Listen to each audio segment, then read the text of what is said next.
we keep a moment of remembrance and respect, honouring Sir David Amess, the Honourable Member for Southend West, colleague and friend. May the bright memory of his rich life ever outshine the tragic manner of his death. Let us keep silence.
Thank you.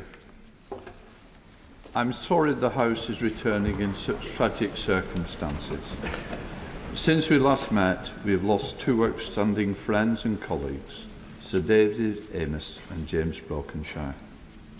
I know honourable and right honourable members from all parts of this House will share my deep sadness at their loss and will want to join me in sending out heartfelt condolences to their families. The circumstances of Sir David's death were despicable and they raised the most fundamental issues about how members of this House are able to perform our vital democratic responsibilities safely and securely. In light of the ongoing police investigation, I will not say more about the events, but I give the House my undertaking that I will do everything within my power to ensure that these issues are treated with urgency and with the sense of priority that they deserve. I know that whatever political differences there are in the House, all members want to ensure not just that we and our staff are able to work safely, but our democracy itself, with local Member of Parliament at the heart of our constituency, is able to function securely. On that, I know the House is united. The House will want to pay tribute to both Sir David and to James, and I hope it will be useful if I set out how I expect us to be able to do so. On Wednesday, after Prime Minister's questions, there will be an opportunity for tributes to be paid to James Brokenshire. Today's planned substantive business in the Chamber and the Westminster Hall will not be proceeded with.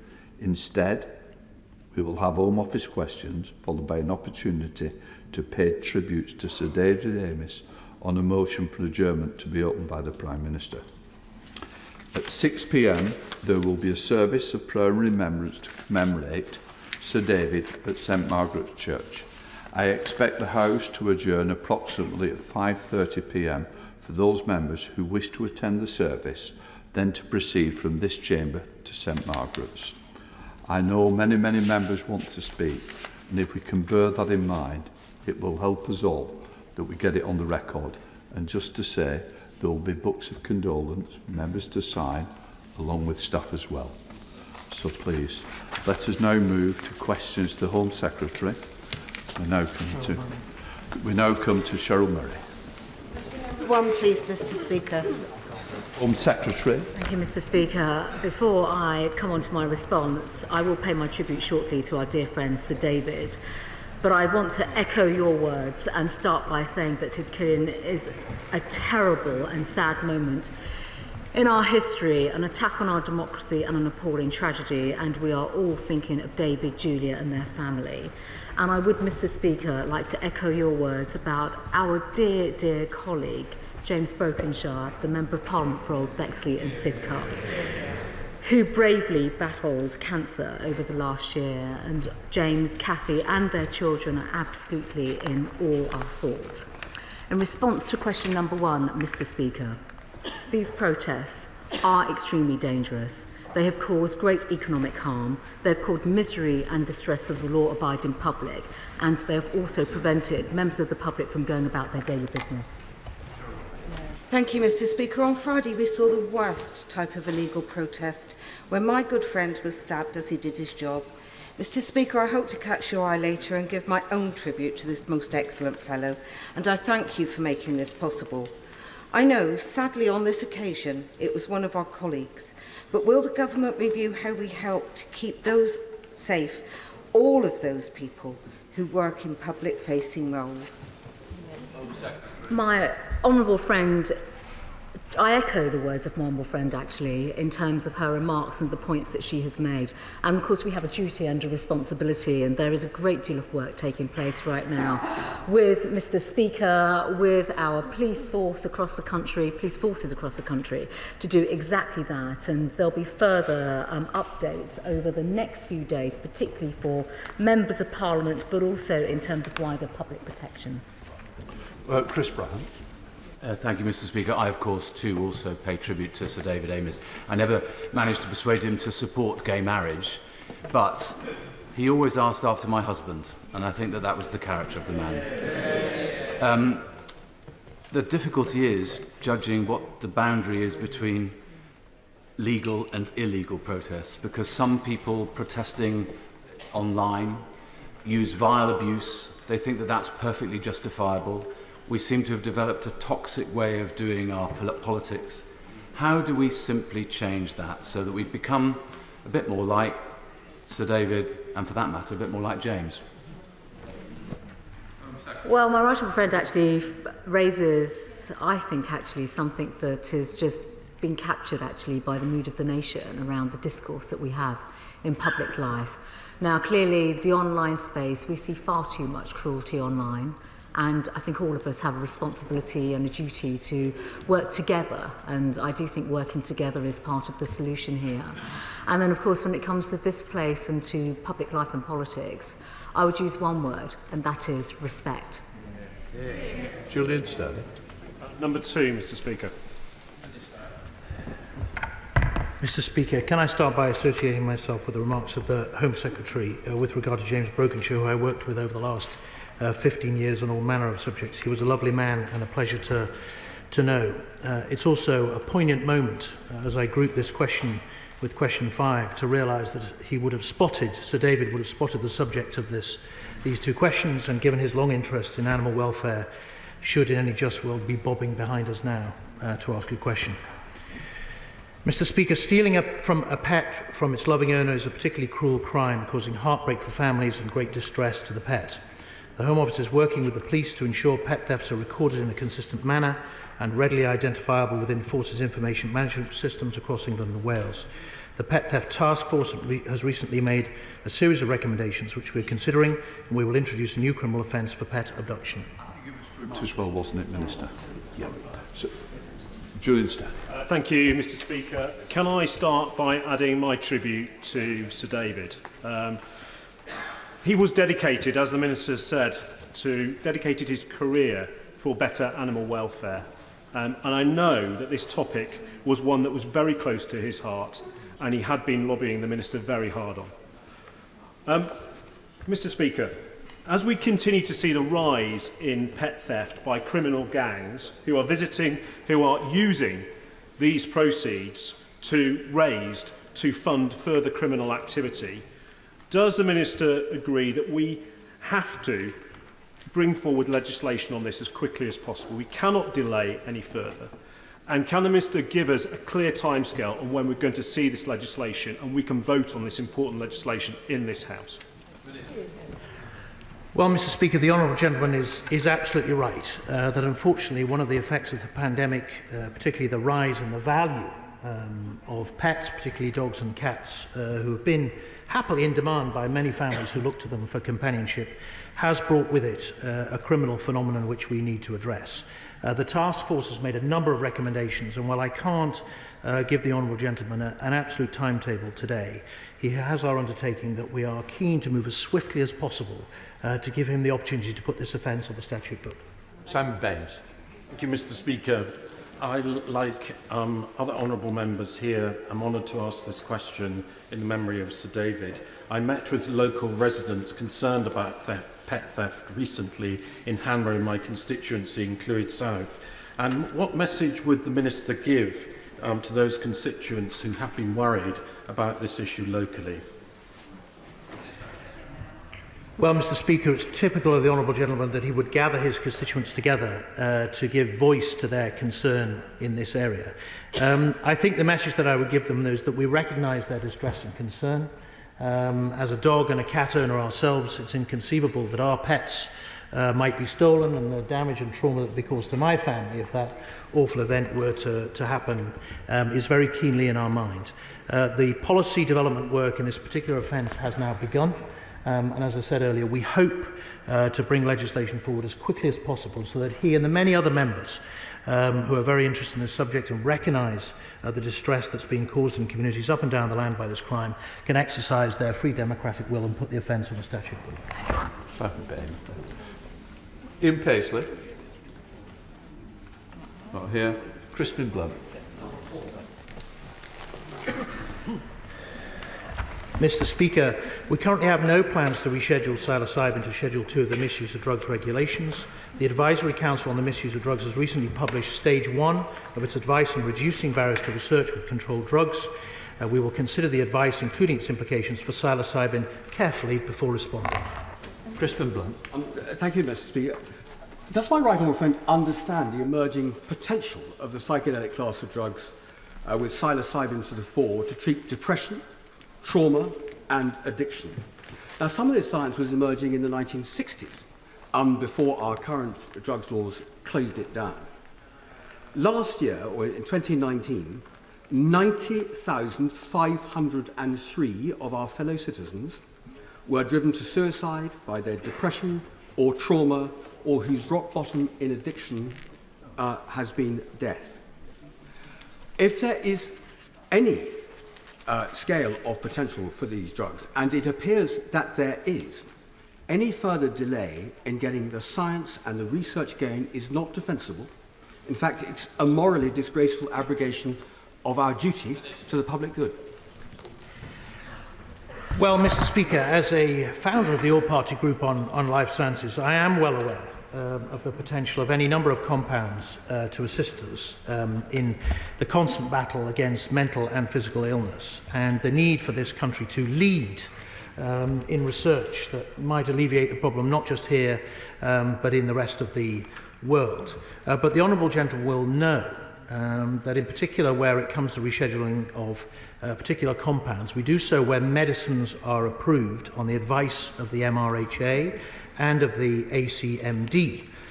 He will know, for example, that in June last year we did place Epidiolex, which is a cannabis-based medicine used to treat certain forms of epilepsy, in Schedule 5 to the Misuse of Drug Regulations, following exactly that sort of advice.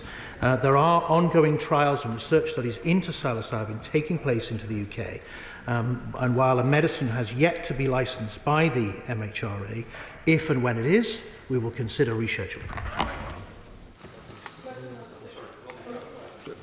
Thanks, Mr. Speaker. Just to catch up on what was said there, could the Minister actually tell me what research the UK Government is basing its current policy regarding psilocybin on, and can that research be made available? Well, Mr. Speaker, the research is being undertaken in a number of academic institutions, as far as I'm aware, and I'm happy to dig out the detail of where specifically, I don't have it to hand, it is being researched. But it's worth reinforcing, Mr. Speaker, that the process for the rescheduling compounds is that approval is given for a medicine by the MHRA. Advice is then taken from the ACMD as the rescheduling, as we did do with Epidiolex. And as soon as those medicines are approved by the MHRA for use, I would be happy to consider rescheduling. Drummond. Thank you very much, Mr. Speaker. Question number 6. Mr Speaker, I would like to associate myself with the comments made by my ministerial front bench colleagues on the sad loss of our dear colleagues. With your permission, I would like to group this question with question 14. And supporting victims of domestic abuse is a government priority. Building on the landmark Domestic Abuse Act and the Tackling Violence Against Women and Girls strategy published this year, we will also publish a dedicated domestic abuse strategy.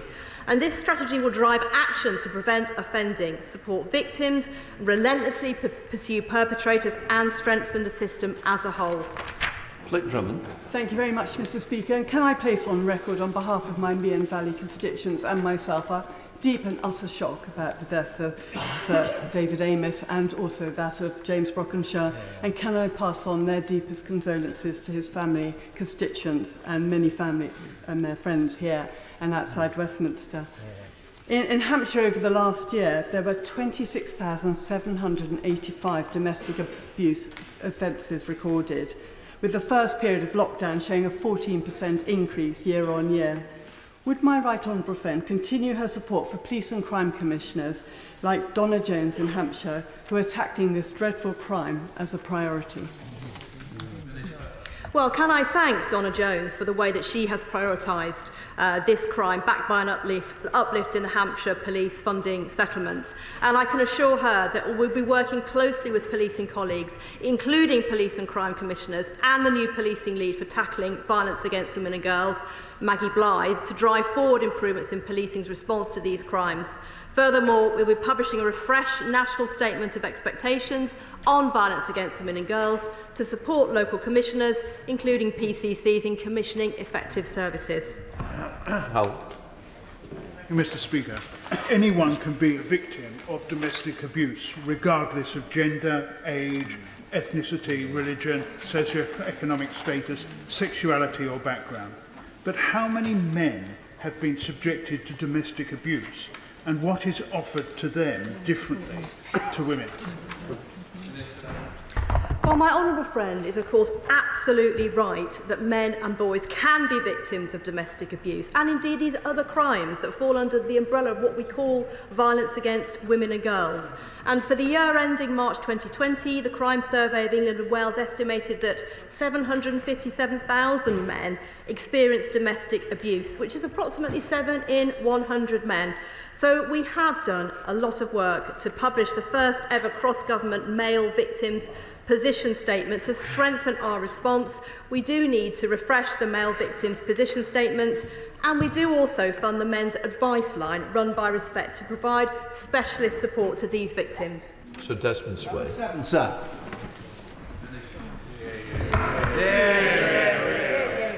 Mr Speaker, may I also associate myself with the tributes that have been made and will no doubt be made for the rest of the day to both Sir David and to James Brockenshire. They were model parliamentarians and great friends, and we're far poorer in this House for their passing. Mr Speaker, with your permission, I would like to group this question with question 16. Illegal entry to the UK via small boat is unsafe, unfair and unacceptable. We are working tirelessly to make this route unviable through a comprehensive package of measures. There is no one single answer. Our new plan for immigration and the Nationality and Borders Bill will address the challenge of illegal immigration by increasing maximum sentences for people smugglers and making it easier to swiftly remove those who enter the UK illegally. Sir Desmond Sway. What urgency does he attach to the implementation of offshore processing along the Australian model? Well, I'm very grateful to my right honourable friend for his question, and he will know that the provisions in the bill are comprehensive. They are many and varied. As I say, there is not one single answer to the challenge that we face in relation to these illegal crossings across the Channel. We must make that route unviable, and of course we reserve the right within the bill to do exactly what he is advocating. Sir David Amess. Thank you, Mr Speaker. Does my honourable friend agree with me that the Nationality and Borders Bill is absolutely key to stopping the vile people smuggling of gangs from continuing to facilitate these Channel crossings and putting so many lives at risk? Well, of course, as ever, he gets to the nub of the issue, and as I say, I make the point again because it bears repeating that there is no one single answer to resolving these challenges, But what we do require in swift order is the measures that are set out in the bill. They're comprehensive, they're there to tackle these dangerous crossings. Of course, we need global assistance as well to help us to achieve this. But what we must do is put these evil criminal gangs out of business once and for all and preserve human life. That's exactly what the measures we're proposing seek to do. Abdul Khan. Thank you, Mr. Speaker. I want to add my sincere condolences to Sir David Amess' family and friends. Sir David was kind to everyone in Parliament, and he will be greatly missed. Last week, Sir David and I were part of a parliamentary delegation in Qatar. During the visit, we met the unaccompanied child refugees who had been evacuated from Afghanistan and are now being housed in a temporary accommodation in Qatar.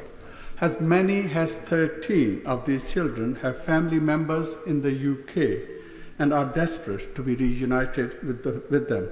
Will the Home Secretary now take steps to urgently facilitate the reunion of these children with their families? Well, I'm very grateful to the honourable gentleman for his question, and of course we are working across government on these matters, and I know that there is engagement going on through the Foreign, Commonwealth and Development Office with the authorities that he describes. Of course, we have a proud record, a proud tradition in this country of providing sanctuary for those who find themselves in desperate circumstances. That absolutely continues to be the case. That's a firm commitment that this government has. It's perfectly in line with our proud traditions in this country, and I think people across our country would expect us to continue to do that, and that's exactly what we will do. SM spokesperson Stuart C. MacDonald. Thank you, Mr. Speaker. From me and from my colleagues and from the bottom of our hearts, can we send our deepest condolences to the family, friends and colleagues of both Sir David Amess and James Brokenshire. It's fair to say that, in short, everyone knew Sir David and everyone liked and respected him without exception. And in relation to James Brokenshire, I shadowed him as Immigration Minister in my first year in this place, and he made my job 10 times tougher, not only because of his mastery of the brief, but because he too was impossible not to respect and to like, and we will sorely miss him.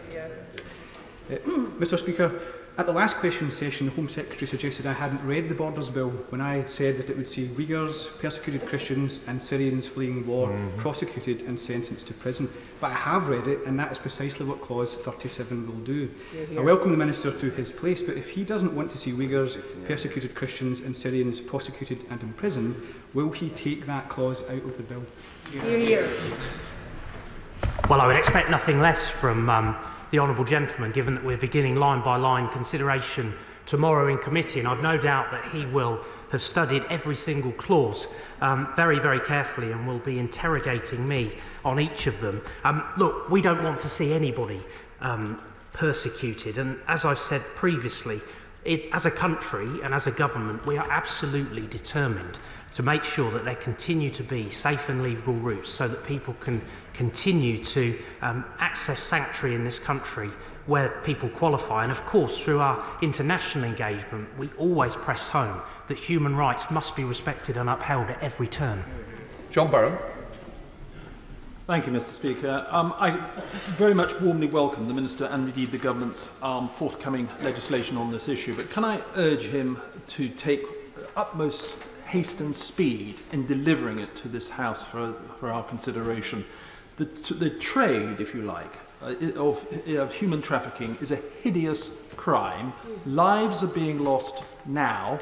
It's making a laughingstock, I would suggest, of the two systems on both sides of the channel. We need to put a stop to this. It should not be beyond the wit of the government that it be so.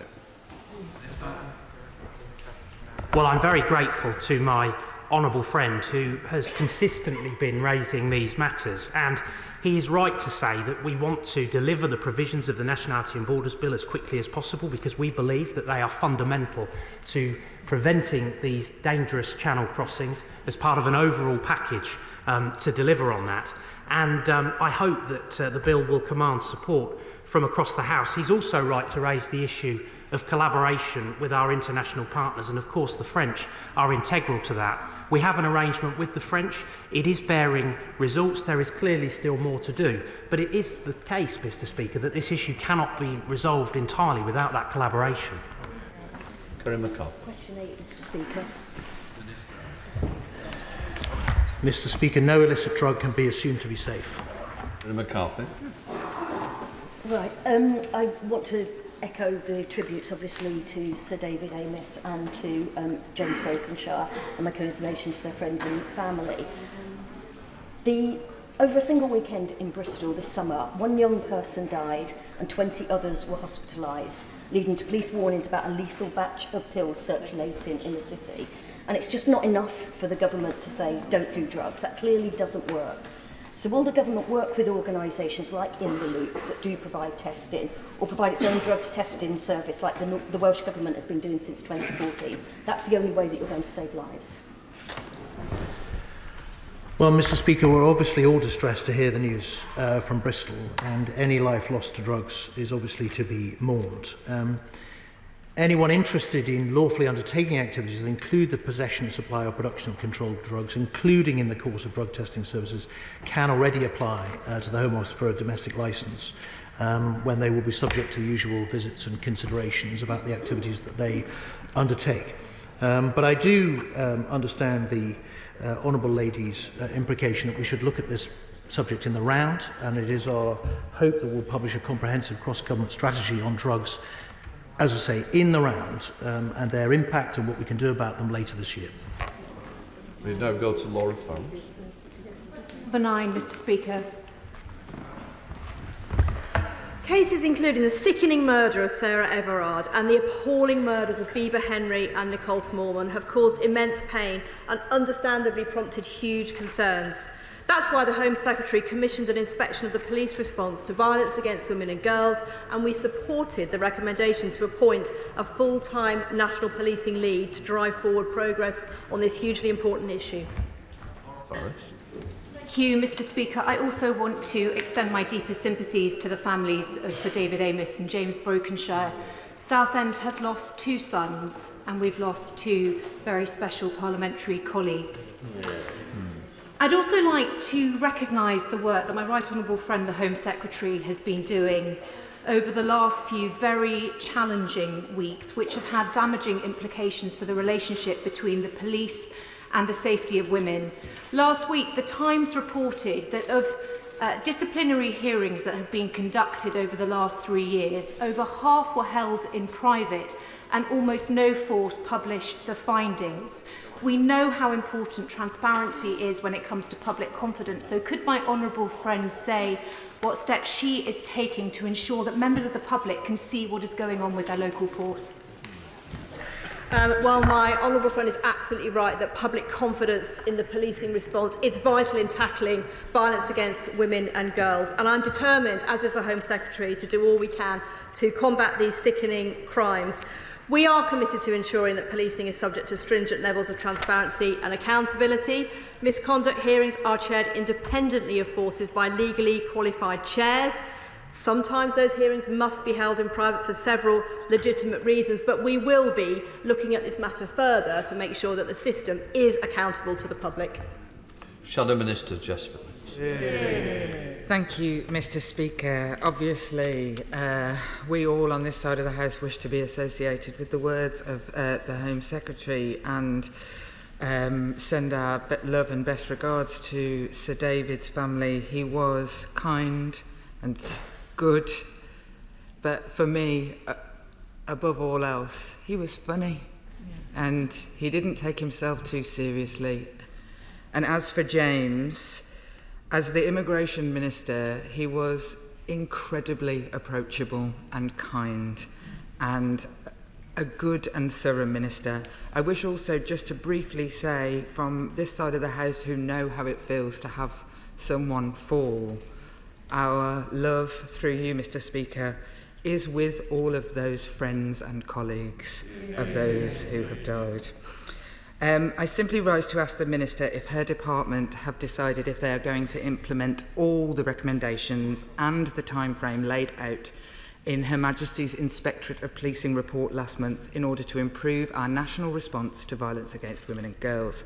In September, the Minister told this House that the Home Secretary has committed to considering the report's full recommendations and will update Parliament when she has done so. An update on that position would be welcomed. Well, I thank the Honourable Lady for her words just now. And clearly the report that has been produced is a very important report, and the Home Secretary and the Home Office are considering that in detail. We have already put into place a number of very important actions, including appointing Detective Chief Constable Maggie Blythe and also chairing a new task force to drive cross-government action. The Home Secretary has also announced an independent inquiry into the issues surrounding Wayne Couzens and wider culture in policing, and she will update the House very soon. Carl Lockhart. Question 10. Thank you, Mr. Speaker.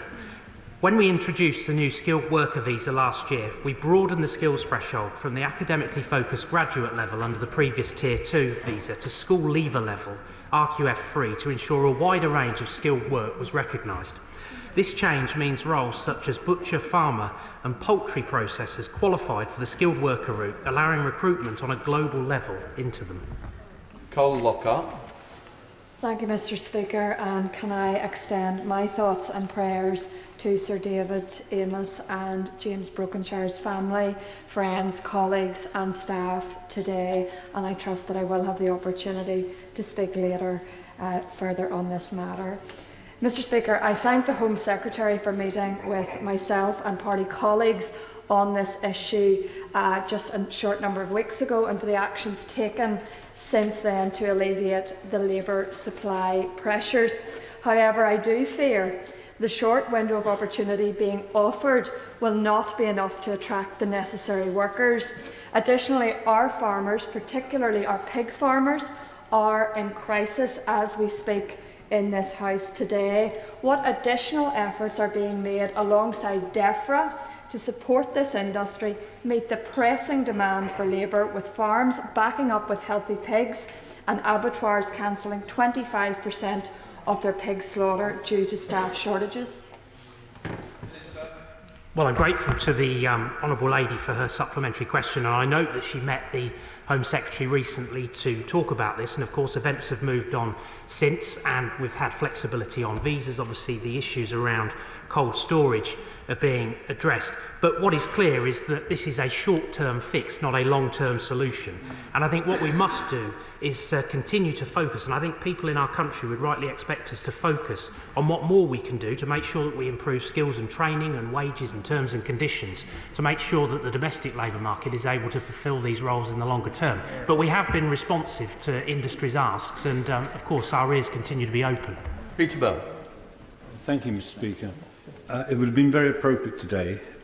David Amess would have been the first to welcome the new Minister of the Dispatch Box, because the three of us worked together on Grassroots Out, and he held the first rally for us. And it's appropriate to this question. Isn't it right, Minister, that the coming out of the European Union gives us the ability to decide on these issues? Well, thank you to my honourable friend and neighbour for his question, and it won't surprise him to hear that only a couple of weeks ago I received a note from Sir David congratulating me on my appointment, and it is something that I will absolutely treasure in the years ahead. His encouragement was always second to none. The truth is that people like he and I campaigned in the referendum for a global immigration system. That is exactly what we have delivered. I genuinely believe that that is the right approach to immigration for the years ahead, based on skills, recruiting the skills that we need, but also making sure that we do right by the domestic labour market and people in this country by increasing skills, increasing opportunity, increasing training, terms and conditions, and making sure that more readily we can recruit to those roles. Shadow Minister Bambosh-Sorbo. Thank you, Mr. Speaker. And I too wish to pay my tributes to Sir David and James Brokenshire and pass on my deepest condolences and sympathies to their families. They were two of the kindest, most decent parliamentarians I've ever met, and I will certainly miss my conversations with Sir David by the lifts in 1 Parliament Street, always with a smile. Mr. Speaker, the National Farmers Union have told MPs that there's a chronic shortage of butchers and agricultural workers, which has led to 150,000 pigs being backed up on farms. So I ask the Minister, will the government add the butchers and agricultural workers to the shortage occupation list, and will the government agree to review the list earlier than 2022, as is the current plan? Well, the honourable gentleman raises an interesting question, and he should know that, of course, the Home Office and ministers in the Home Office are working constructively with DEFRA, who, of course, are regularly engaging, no doubt, with the National Farmers Union around these matters. Following last year's MAC Sol review, the government set out its response to stating that the labour market is changing as a result of COVID, and that it is important to assess changes in the labour market before making widespread changes to the Sol. This is particularly true at a time when so many British people still face uncertain times with the ending of furlough. But as I say, we are committed, we have taken steps in the short term to address these challenges that have been raised, but this really is not the long-term solution to these challenges. But of course, we're responsive as the situation develops. Thank you, Speaker. And while I wanted to take the opportunity to welcome my friend to his position on the front bench, he might not welcome what I have to say after I congratulate and echo the comments that he made in condolence of our dear departed colleagues, both David and James. So far, we haven't had any facts and figures. What are the numbers of shortages? How many applications have been made? And how many visas have been granted? Well, thank you to my honourable friend for his question. As I say, what we have done is we've been responsive to the needs that have arisen in our economy. We've been engaging with the various sectors who've come forward to raise concerns. For example, there is a commitment to supporting visas for 4,700 HGV food drivers, up to 5,500 poultry workers, 300 fuel drivers. I think the key thing now is that those industries who've sought that extra support and that flexibility through visas now get on and recruit to those roles. Cat Smith. Question 11. Thank you, Mr. Speaker, and I too wish to associate with your words and the Home Secretary's in memory of our two cherished friends, David and James, outstanding parliamentarians both. James, of course, among his many other accomplishments, was also an exceptionally effective and highly respected security minister, in which role he set the enduring example. And as well as colleagues in this House, he is very much missed by officials in the Home Office and by the agencies and partners with which he worked. Mr. Speaker, online fraud and scams have a devastating impact, and we are taking action to protect the public and make it harder for fraudsters to operate.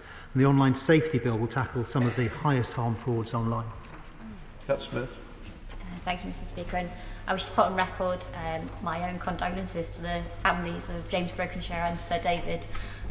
A lot of people have said that Sir David was a good support to new MPs, but he was also a good support to those of us who were doing things for the first time. And indeed, he chaired the first bill committee where I was on the opposition front bench, and he was a great support to me and will be dearly missed from this House. Many of my Fleetwood constituents are seriously concerned about pension scams, which are on the rise, and I pay tribute to the work of Age UK for the awareness that they're raising about the risk of pension scams. So can the Minister tell me what steps he plans to take in terms of the Online Harms Bill, specifically on pension scams? So, Mr. Speaker, the Honourable Lady is exactly right to identify the wickedness of pension scams, picking on people often at a time of weakness, part of a wider field of investment scams. As she will know, the Online Safety Bill is currently going through pre-legislative scrutiny, which is an opportunity for issues to be fleshed out, but she's absolutely right, government focus remains very much also on the pension scams that she mentions. Teresa Villiers. Can I express my deep sadness at the loss of Sir David Amess and James Brokenshire? And can I also ask the Minister what action the government and the police are taking to protect the elderly in particular from scams? It's one of the most repellent aspects of this type of crime that the criminals particularly prey on the elderly and vulnerable. Yes, I thank my right honourable friend for that question. It follows on, of course, from what the honourable lady opposite was saying. It's very important that we raise awareness of how to protect yourself against these scams, the things to look out for, that we encourage reporting so that we can build up a wider picture. It's also very important that we focus on victim support when these crimes have occurred and to prevent re-victimisation, and we're increasing our efforts in that area. Minister Conor McGill. Thank you, Mr. Speaker. Can I echo what has been said about Sir David Amess? When it comes to James Brokenshire, quite simply, he was everything you'd have wanted in an opposite number. He was cooperative, constructive, but occasionally combative, and I will miss him. I congratulate the new Security Minister, and I think we've already established a similar working relationship. Online harms have been brought sharply into focus during the last 18 months. Fraud and scams, but also extremism, radicalisation and terrorism. The police, security and intelligence services are very concerned, and we sadly know the tragic consequences. Is the Minister satisfied that he can address this in the online safety bill, or are specific and perhaps more urgent actions required? Can I assure him that if they are, we will seek to work with the Government in finding common ground to bring forward any necessary measures?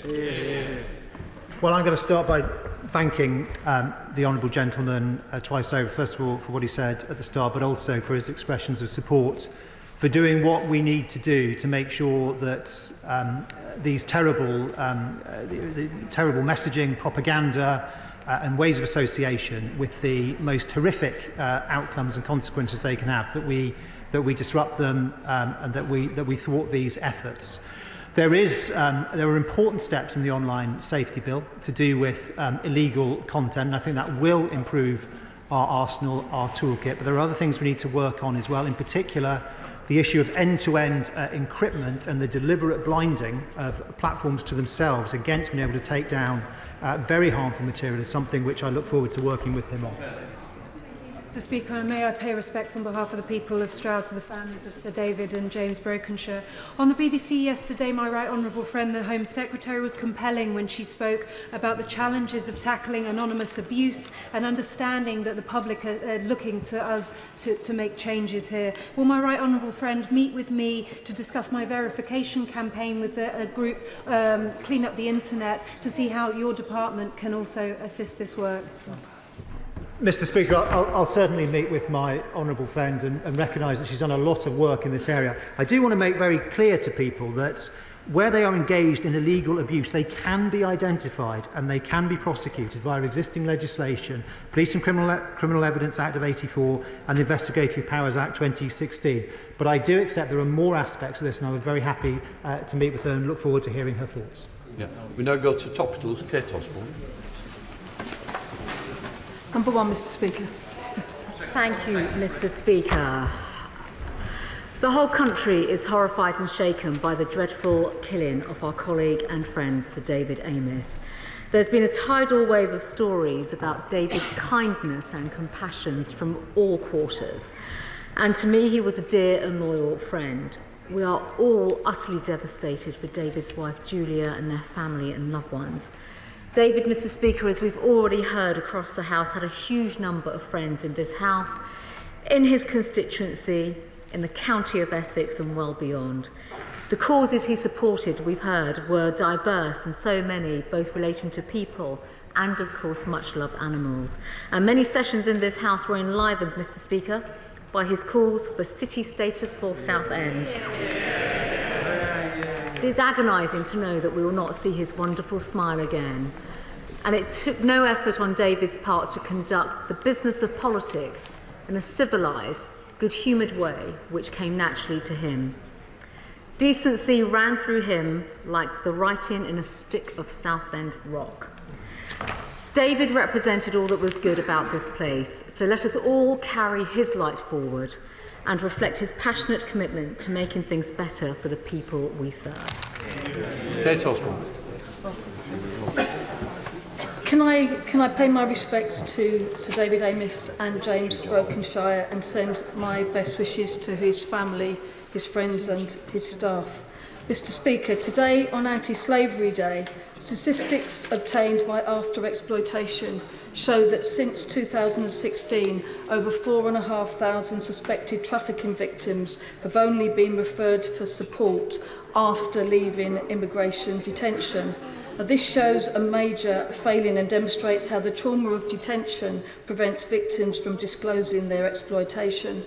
So can the Minister explain what work is being carried out to tackle this problem, and also say why is the Home Office still planning to open a new immigration detention centre for women this month in County Durham?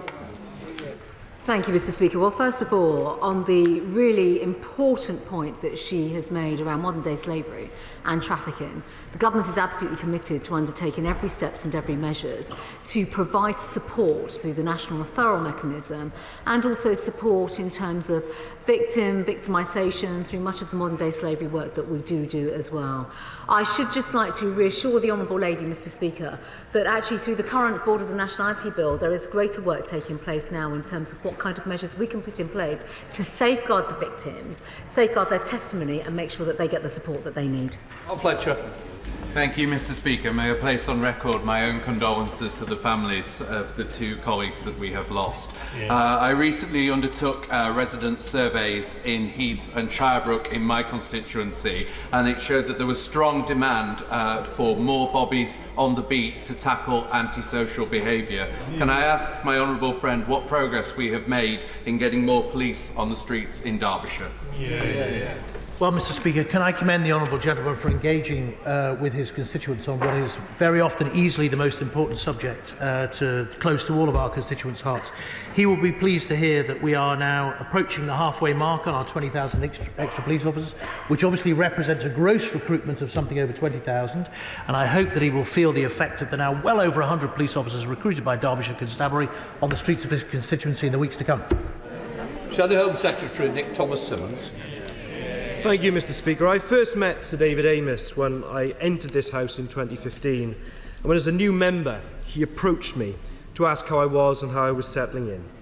And that conversation captured the essence of Sir David, who was a kind, thoughtful and generous man, always cheerful and smiling. He was dedicated to the service of his constituents, he had passionate beliefs, and he worked across party lines on causes that mattered to him and those he served. He was respected and held in affection across the House, and we on these benches send condolences to his wife Julia, to all his loved ones and parliamentary colleagues. Sadly, Mr. Speaker, another member of this House, James Brokenshire, was taken from us too young. I worked with James on a number of security issues. He was a man of firm beliefs, staunch integrity and unfailing good humour. He pursued causes with passion and respect and represented politics at its best. And we on these benches send sympathies to his wife Cathy and all his loved ones and parliamentary colleagues. I'd also, Mr. Speaker, like to send best wishes to Lynn Owens to thank her for her work as Director General of the National Crime Agency and wish her a swift recovery from her recent surgery. Mr. Speaker, I'm grateful to your office and to the Home Secretary for the work on MP security since the heinous crime that was committed on Friday. But I wonder if the Home Secretary could offer some further details on the review.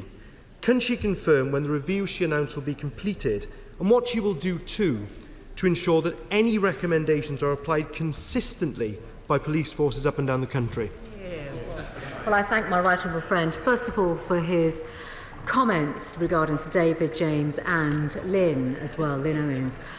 These are important points, obviously, in terms of members' security, which the Speaker and myself have been working on over recent days. And it is absolutely right, I think, for all members of the House to recognise that we want to see consistency across the board when it comes to the safety and security of members of Parliament and our ability to conduct our public duties as democratically elected members of this House. The review is underway right now, and I can confirm to my right honourable friend and to all honourable and right honourable members that the policing review itself is concluding literally over the next few days. There will be more communications to all colleagues across the House in terms of how to conduct their work publicly in a safe and secure way, while at the same time giving the public the confidence and assurance that they need when they are coming to meet members in forums such as surgeries, but also that the one-to-one contact that members of Parliament require will be taking place actually starting from this afternoon. Nick Thomason. I'm grateful for that answer, and the awful murder of Sir David follows after the dreadful murder of our friend Joe Cox, an attack on my right honourable friend the member for East Ham, a plot to kill my honourable friend the member for West Lancashire, and the murder of Andrew Pennington, who was killed after an attack at the office of the now noble Lord Jones of Cheltenham. Now, any attack on any elected representative is an attack on our whole democracy, and it's with that imperative we have to approach this. Mr. Speaker, I appreciate the current investigation is at a very early stage, and the Home Secretary will quite rightly be very guarded on specifics, but I wonder if she could comment more broadly on the issue of lone attackers. Can the Home Secretary set out what steps the government intends to take to investigate this type of attack, the radicalisation of perpetrators, and will a strategy be put in place to reduce the risk of such attacks in future? Well, my right honourable friend is absolutely right in terms of a live investigation taking place, and I will not be joining to any commentary whatsoever, and no member should. The issue of lone attackers is not new, and across society and across our country and other countries around the world, sadly we have seen too many lone attackers in previous years as well.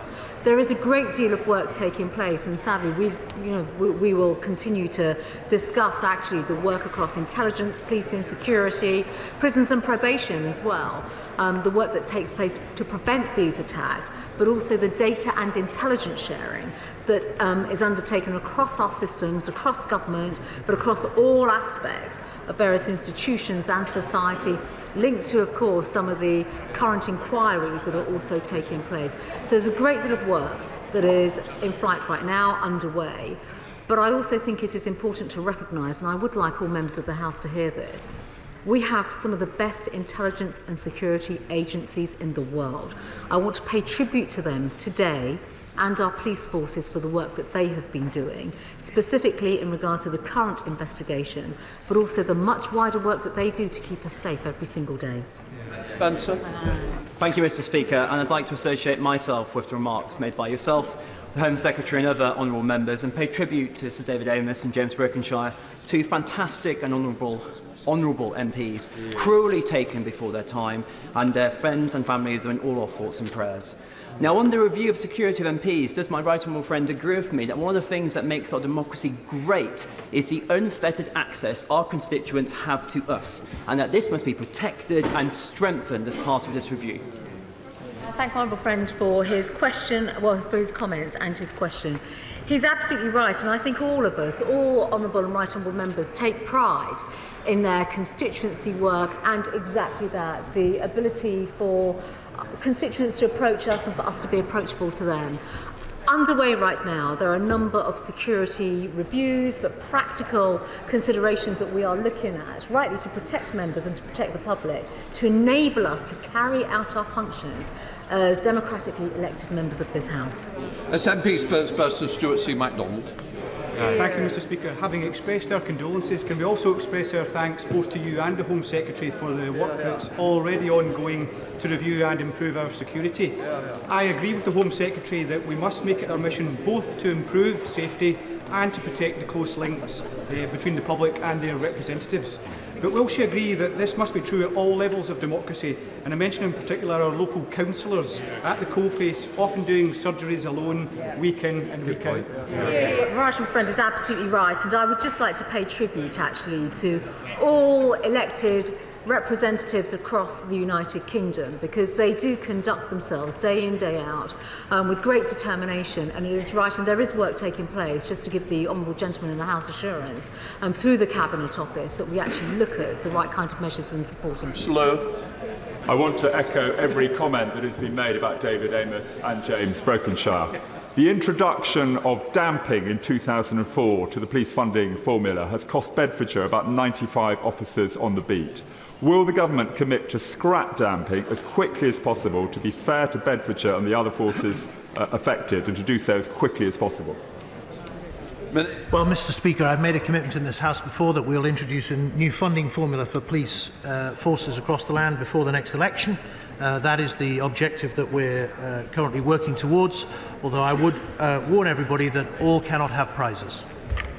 Thank you, Mr. Speaker. On behalf of my constituents and myself, I would like to pass on my deepest condolences to the family of Sir David Amess and James Brokenshire. Mr. Speaker, the Secretary of State will no doubt be aware of the long-running extradition cases of the West Midlands Three, two of whom are my constituents in Coventry North West. These three people are British citizens, and they have endured raids, arrest and imminent threats of extradition. Given that the Crown's lawyers could present no case whatsoever at the extradition proceedings, and the threats of extradition has subsequently been dropped, Will the Secretary of State outline exactly what evidence was used to justify these arrests in the first place? And I'm sure the Secretary of State will agree that my constituents deserve clear answers. Speaker, I'd like to speak to the Honourable Lady separately on this case, if I may, because I didn't fully hear her question, but I will certainly follow up on this extradition. Nigel Mills. Thank you. Can I also extend my condolences to the family and friends of James and Sir David. Over the recess, the Pandora Papers showed that corrupt and criminal money is still making its way into the UK, and yet no unexplained wealth orders have been issued for the last 2 years. Could the Minister ensure that the National Crime Agency has the resources to pursue those orders in any case where they're appropriate? Thank you, Mr. Speaker. And unexplained wealth orders are a very important tool, and yes, we are absolutely making sure the resources are there to support their use. Hang on a bit. Neil Hanby. Oh, not here. Not here. Let's go to Kate Olsen-Moore. Thank you, Mr. Speaker. I would like to extend my condolences to Sir David and to James Brockenshire's family and friends. Is the Secretary of State aware that victims of the Windrush scandal are disproportionately likely to be suffering extreme hardship? Will she publish guidance on its expedition process for claims under the scheme so that those in acute need, such as my constituent, Anthony Bryan, can apply for the expedition? The lady will be well aware of the extensive work that has taken place around the Windrush compensation scheme and the support that we've offered her constituents as well. If she'd like to meet with me to discuss this further, she'd be very welcome to. Karen Bradley. Mr. Speaker, and I refer to my entry in the Register of Members' Interest. Today, Mr. Speaker, we mark Anti-Slavery Day. One of the first people in government to recognise the importance of this issue was our much-missed colleague, James Brokenshire. Will my right honourable friend please confirm that her priority will be to continue James's work, making this a priority for her and making the UK a world leader in this area? This honourable friend is absolutely right in the way, in passionate way, she's put her question forward. And we will continue that work and the legacy of the work that's taken place on modern-day slavery. Not the turtle. No word from the Prime Minister.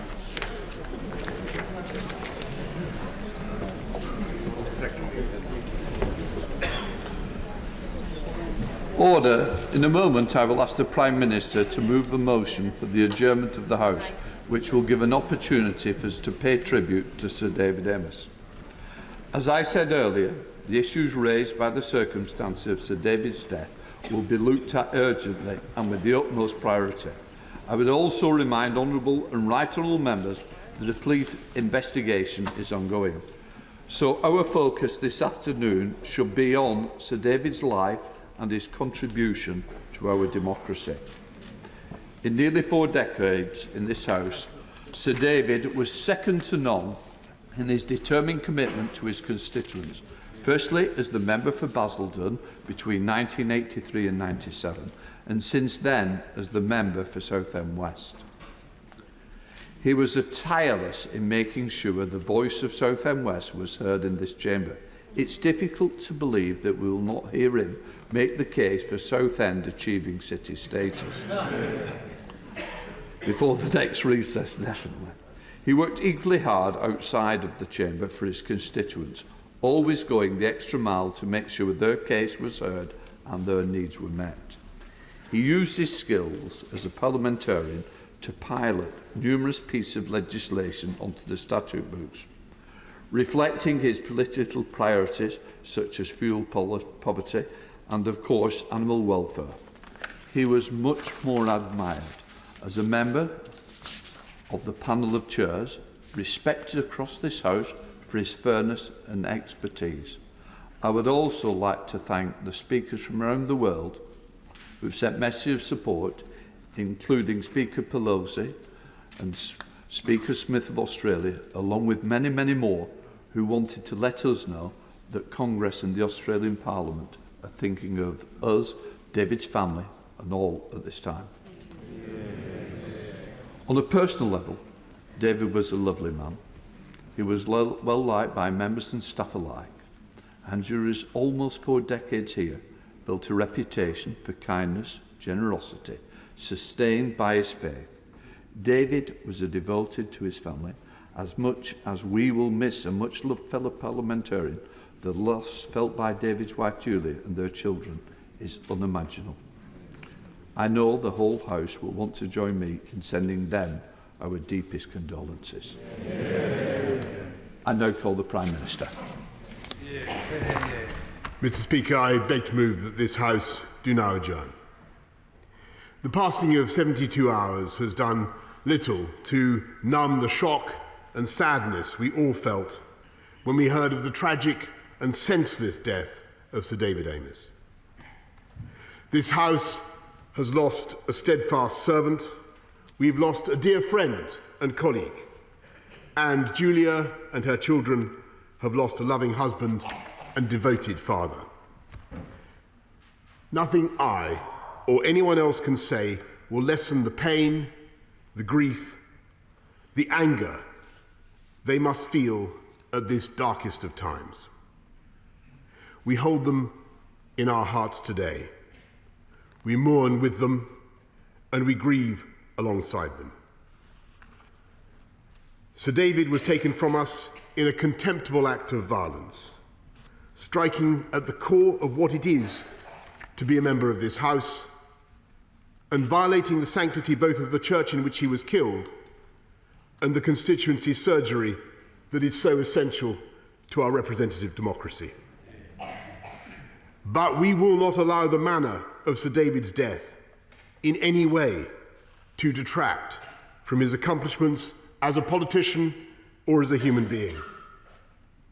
Because Sir David was a patriot who believed passionately in this country, in its people, in its future.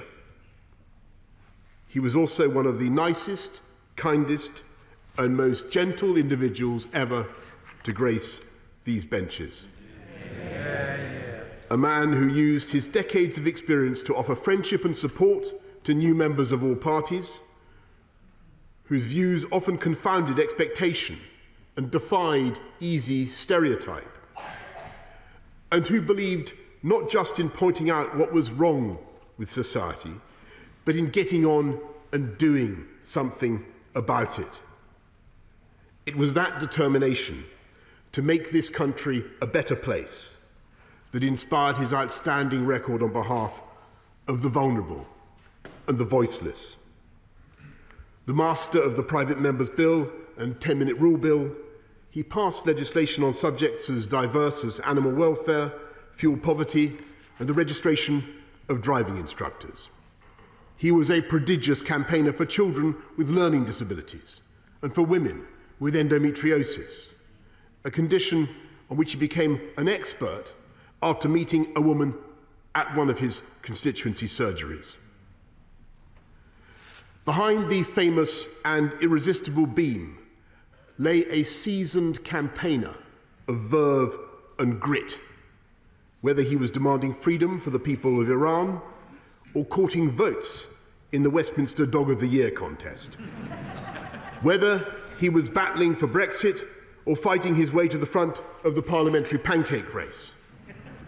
And as every member of this House will know, and as you have just confirmed, Mr. Speaker, he never once witnessed any achievement by any resident of Southend that could not somehow be cited in his bid to secure city status for that distinguished town. Highlights of that bulging folder included a world record for playing the most triangles at once, a group of stilt walkers travelling non-stop from the Essex coast to Downing Street, and a visiting foreign dignitary allegedly flouting protocol by saying he liked Southend more than Cleethorpes, Mr. Speaker. A compelling case, Mr. Speaker. And as it is only a short time since Sir David last put that very case to me in this chamber, I am happy to announce that Her Majesty has agreed that Southend will be accorded the city status it so clearly deserves.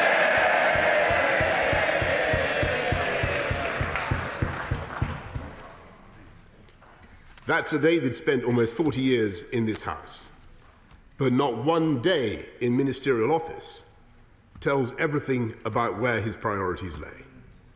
He was not a man in awe of this chamber, nor a man who sought patronage or advancement. He simply wanted to serve the people of Essex, first in Basildon, then in Southend. And it was in the act of serving his constituents that he was so cruelly killed. In his recent memoir, Sir David called surgeries a part of the great British tradition of the people openly meeting their elected politicians. Even after the murder of Joe Cox and the savage attacks on Stephen Timms and Nigel Jones, he refused to accept that he should be in any way deterred from speaking face to face with his constituents. And so when he died, he was doing what he firmly believed was the most important part of any MP's job, offering help to those in need. In the awful moments before we knew the full horror of the tragedy, a member of Sir David's Constituency Association, her voice breaking with emotion, told an interviewer that we need him, the country needs him, and we do. This country needs people like Sir David. This House needs people like Sir David, and our politics needs people like Sir David. Yeah. Dedicated, passionate, firm in his beliefs, but never anything less than respectful for those who thought differently. Those are the values he brought to a lifetime of public service.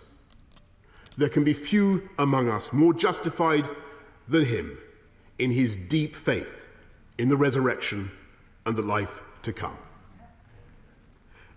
And while his death leaves a vacuum that will not and can never be filled, we will cherish his memory, we will celebrate his legacy, and we will never allow those who commit acts of evil to triumph over the democracy and the Parliament that Sir David Amess loved so much. The question is this House to now adjourn. I now call the Leader of the Opposition, Keir Starmer. Thank you, Mr. Speaker. In the last few days, there have been many tributes to Sir David, from politicians of all parties, from his constituents and members of the public, from friends and from family, and from faith leaders, especially the Catholic Church, of which he was such a devoted follower. Each tribute paints its own picture of a committed public servant, of kindness, and of a man whose decency touched everybody that he met. Taken together, these tributes are a powerful testimony to the respect, the affection, and yes, the love that David was held in across politics and across different communities. Together they speak volumes about the man that he was and the loss that we grieve. Sir David was a dedicated parliamentarian, and his loss is felt profoundly across this House. We are united in our grief at this terrible time. We are thinking of David and his family. We are thinking, once again, of our dear friend Joe Cox, who was killed just 5 short years ago. And I know that honourable members and their staff will have spent the weekend worrying about their own safety. The emotion is the same across the House. But I remember just how acutely Joe's loss was felt on these benches. So today, on behalf of the entire Labour Party, I want to lean across, to reach across, and to acknowledge the pain that's felt on the opposite benches, and I do. Of course our differences matter. After all, that's what democracy is about. But today we're reminded that what we have in common matters far more. I spoke to Joe Cox's parents on Friday afternoon because I knew that they would be reliving that terrible day. They said to me, They were thinking of David's family and how their lives would be changed forever.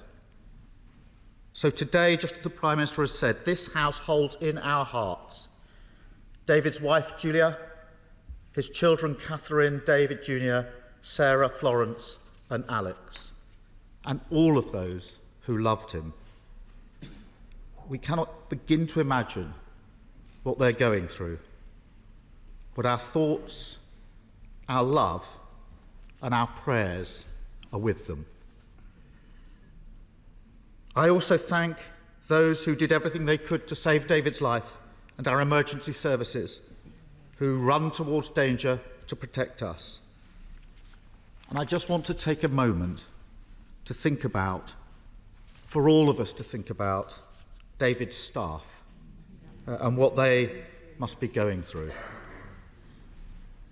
This Parliament that David loved so much has lost one of its finest advocates. His colleagues have lost a dear friend, and the people of Southend have lost one of their own. Sir David was a dedicated constituency MP. When I visited Southend on Saturday, I was struck by the affection and the regard that he was held in by everybody I met.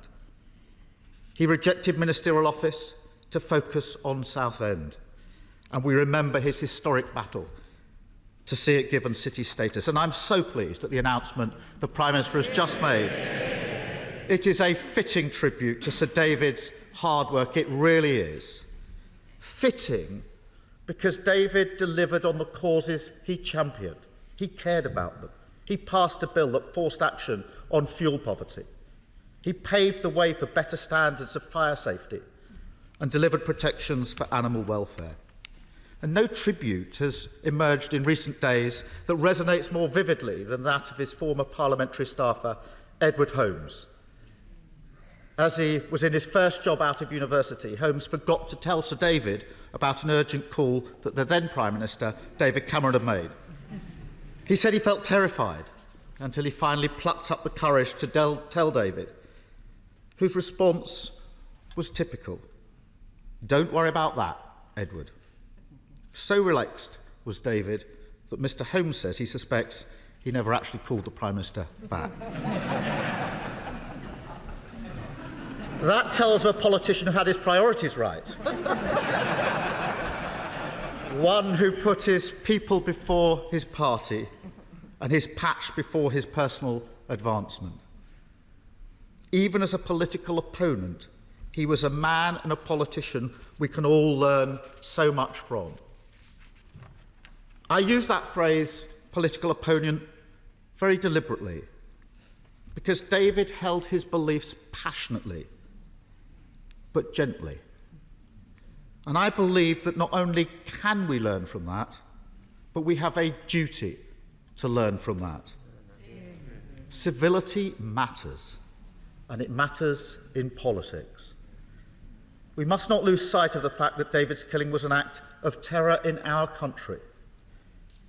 We can't help today but think of Joe Cox, Andrew Pennington, and PC Keith Palmer, who lost his life defending all of us in this place in 2017. And we thank God that the Honourable Member for East Ham is with us in the chamber today,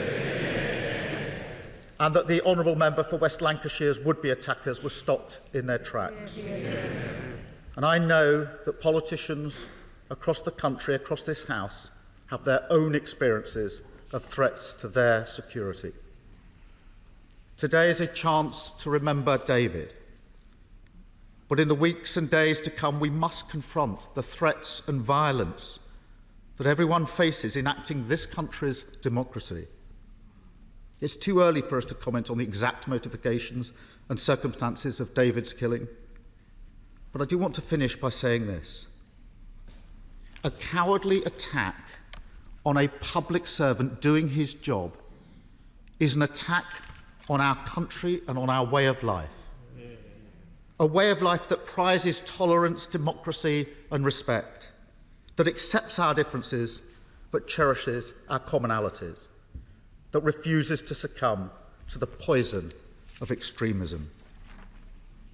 no matter what perverted cause, faith or ideology these attackers support, their intention is always the same: to sow division amongst us. And that's why our response must always be to show that we will never be cowed, that our bonds to one another can never be eroded, that the hatred that took Sir David's life will never win. Our democracy is precious. It's held firm against many tests, but it's also a fragile, living thing. Let us use the memory of Sir David's life and his passions to nourish it, to recommit ourselves in standing for the things that he stood for, the things that extremists will never comprehend, for decency in our disagreements, for kindness in our hearts, for our great democracy, and for the hope that through it we can make our country and our world a better place. Thank you, Mr. Speaker. Mark Francois. Thank you, Mr. Speaker. Sir David Amess was my best and oldest friend in politics. So I confess that I'm hurting terribly. And I hope the House will therefore forgive me if, because of that, my contribution this afternoon is even more incoherent than usual. I certainly cannot match those two beautiful and, if I may so, extremely moving tributes from the Prime Minister and the Leader of the Opposition. Thank you. Everything I ever learned about how to be a constituency MP, I learned from David Amess. He sponsored me for the candidates list and he mentored me when I arrived. Without him, I would never have become a member of Parliament. So some might well argue he has much to answer for. I grew up in Basildon when David was the local MP. I grew up on a working-class council estate, which even the locals nicknamed Alcatraz. David helped me to campaign in 1991 to win election onto Basildon Council. Quite a robust place to learn your trade. Once described as the only local authority in Britain where at council meetings the councillors actively heckled the public gallery.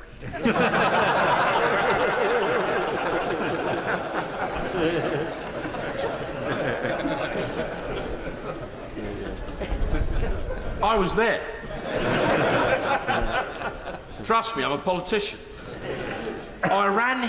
In return, I ran his ground war in his iconic defence of Basildon in 1992. During that campaign, Mr. Speaker, the late Paul Channon came down from Southend to help, and we were out canvassing on a council estate in Pitsea. I'll never forget it. We knocked on this door, and this monster of a bloke opened the door, and he looked at us both, and he looked at the blue rosettes, and he said, "Conservative? Tory? You must be bloody joking, mate. I'm voting for that David Amess."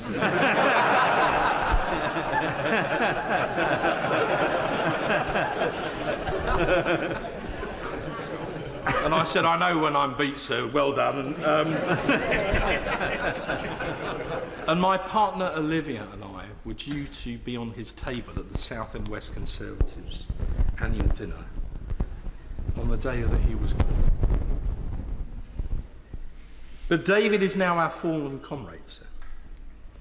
He was a devoted and a loving family man, and our deepest sympathies are with his widow, Lady Julia, and his 5 children, who produced the most amazingly courageous statement yesterday, the essence of which I think was that love must conquer hate.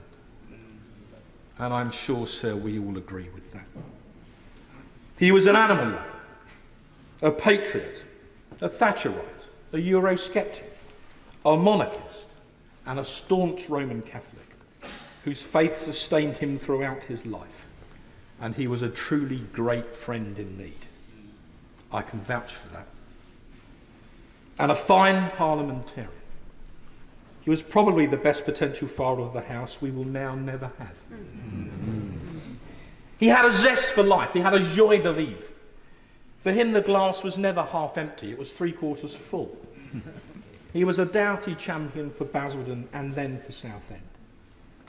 So thank you, Prime Minister and Her Majesty and the Privy Council for making Southend a city after all. It was the right thing to do. And our apologies to Cleethorpes.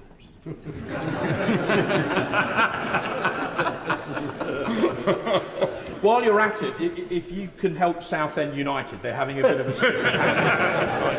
they really need, sir, all the help they can get.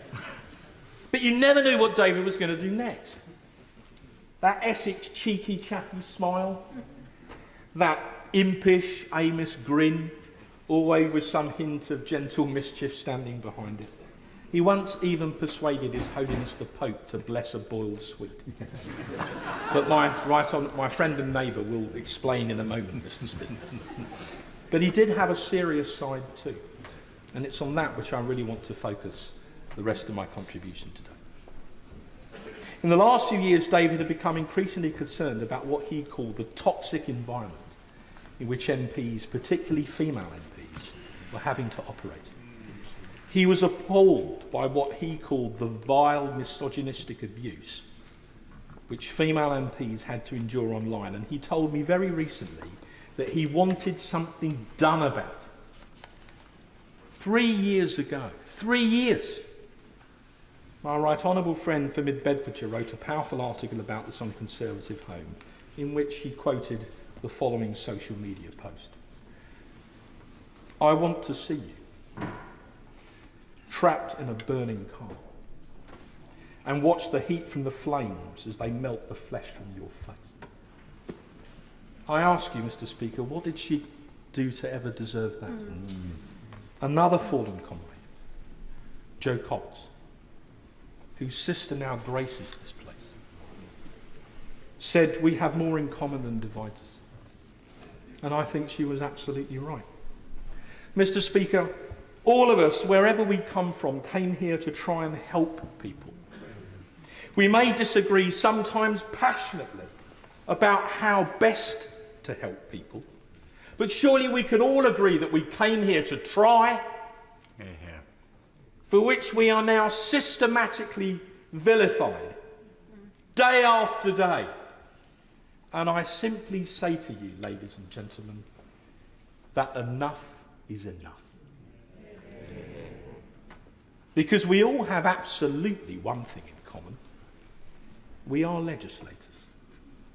So I humbly suggest, Mr. Speaker, we get on and do some legislating. I suggest that if we want to ensure that our colleague didn't die in vain, we collectively, all of us, pick up the baton, regardless of our party, and take the forthcoming online harms bill and toughen it up markedly.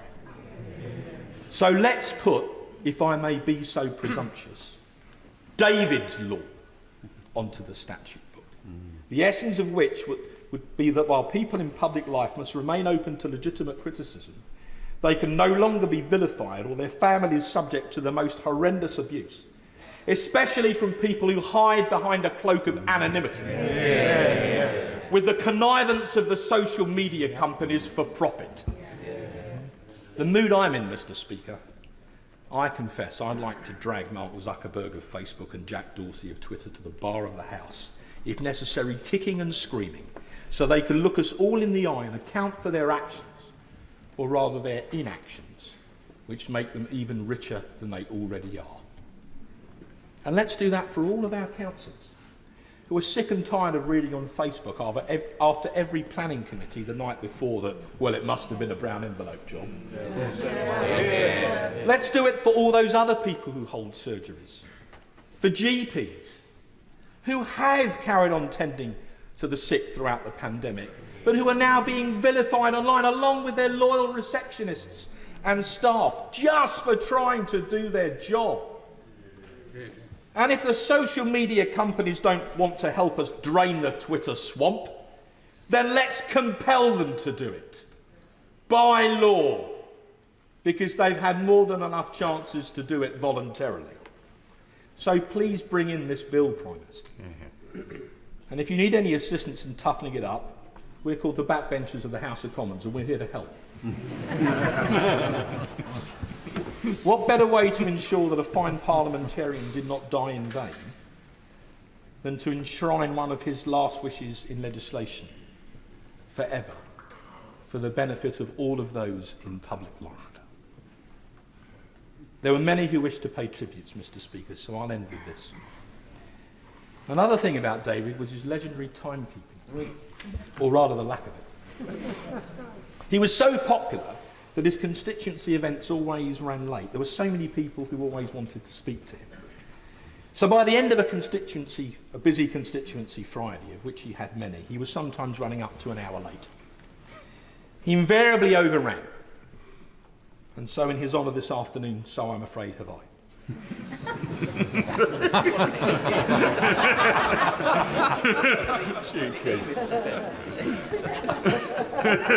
Sorry. But because of this wonderful trait, what better fault to have than that? Among some of his closest friends, he was known affectionately as the late Sir David Amess.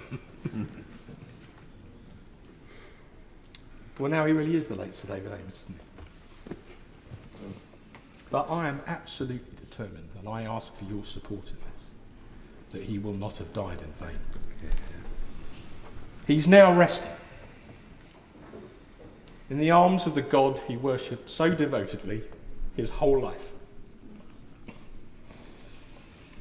So farewell, David, my colleague, my great friend. In fact, quite simply, the best bloke I ever knew. I thank the House for its indulgence. I now come to the Leader of the SNP, Ian Blackford.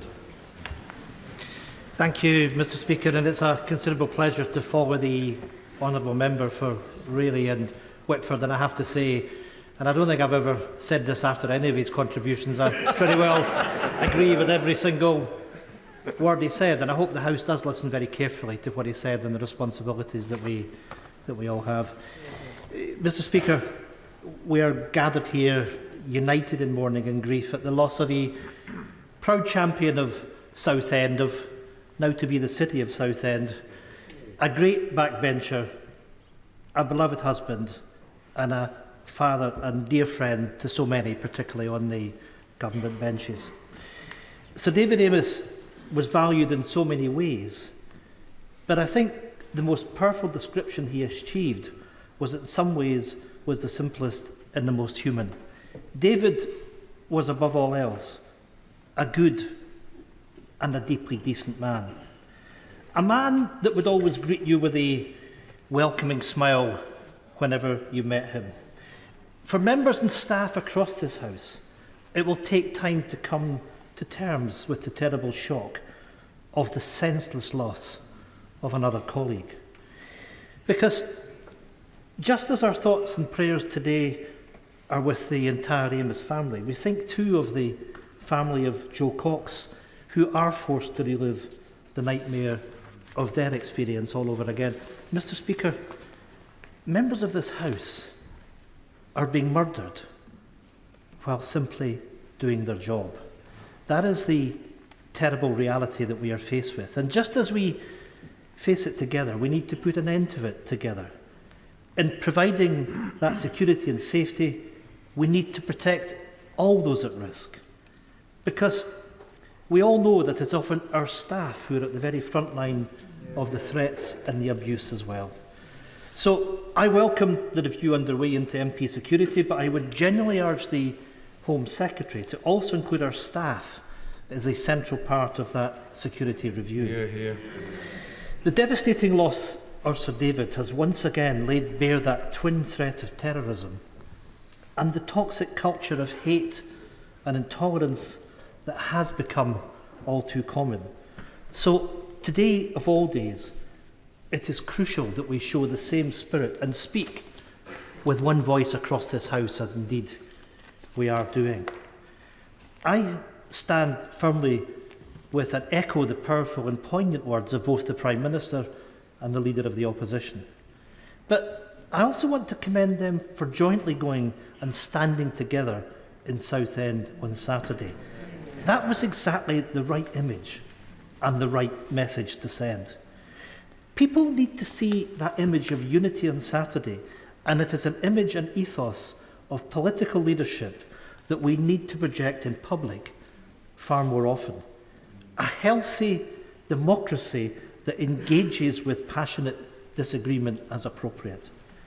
But we all know that somewhere along the way we have been badly diverted. For too long, we have been dragged down a path where passionate disagreement has been infected by poison. All of us can do better not to feed into that corrosive culture. All of us have been a victim of it, and every single one of us have a responsibility to put an end to it. It is the truest tribute to Sir David that he personified exactly what we need to get to. He was a person whose politics could be forceful, but always a friendly, a person who could disagree without ever, not ever, being disagreeable. For the rest of this session, I look forward to hearing the fond memories from many of his colleagues and friends. The beautiful statement released by the Amess family last night put it better than I possibly could. David's lesson and his legacy is to show kindness and love to all. All of our memories will be of a good man and of a life well lived. May his family and community today know that the true depth of respect, affection and love that he enjoyed across this house. And may his gentle soul now rest in peace. God bless you, David. James Duttridge. David was a man of faith and convictions. Faith in his religion and convictions in his politics. He was, above and beyond everything else, a family man and a very funny man. He'd often break all the rules, cutting through pomp and ceremony and connecting with people. When introducing me, he'd always make up a story. I was the Strictly Come Dancing winner at his annual party for people over the age of 100. Before there was ever a raffle, he'd describe me as a lottery millionaire at a charity fundraiser. My favourite icebreaker is meet James. He's my neighbour. He's recently got out of prison. He'd hold the audience with his anecdotes and stories, and I would like to share the story of the boiled sweet. David was a regular visitor to the Vatican, given his faith, and in the receiving line, perhaps slightly absent-mindedly, being used to these things, people were getting items blessed. David, having a sore throat, reached into his pocket for a boiled sweet. David got his timing wrong. The Pope took the sweet, thinking it was a revered object to be blessed. Blessed the revered object. And David had to put it in his pocket.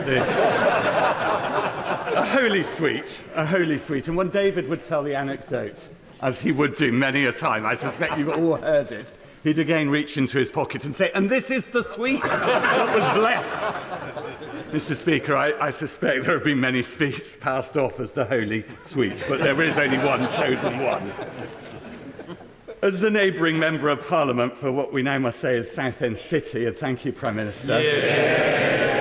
It means a lot to everybody, it really does. People would sidle up to me, colleagues would sidle up to me and say, "You're David's neighbour, aren't you?" And I'm like, a bit tentative, yes. But I knew what was coming. It was always an outrageous story of his behaviour at a meeting, or particularly on overseas trips, that just completely broke the ice. He was indeed a great man. He loved animals, but there will no longer be the infamous dog of the day tweets. He would never again dress as a knight in full battle finery, mount a horse and ride across the city of Southend as he did after receiving a knighthood. This really is unbelievable. I'm making it up. Mr. Speaker, seriously, thank you for coming on Saturday. To have the Prime Minister, the Leader of the Opposition, yourself there, sent a real message to the town, the city, that the nation cared and the nation was mourning with us. The impact of David's death has been profound on the city. Southend are in shock, and I'm in shock, and I'm told that the pathway going forward for the city will be difficult. Having spoken to people around Joe Cox's family, I know this is going to be a long process. We don't want to be the city where the MP was murdered. We want to be the city with the longest pleasure pier in the world, with a great airport, with a successful football team. even if David was conflicted on the latter matter as a confirmed man of the East End and a West Ham supporter. He loved his mum, who lived to 104. We all in Southend assumed David would go on forever. The late Eric Forth told me that David would be the father of the house. I just thought it was going to be thus one day, but it was not so.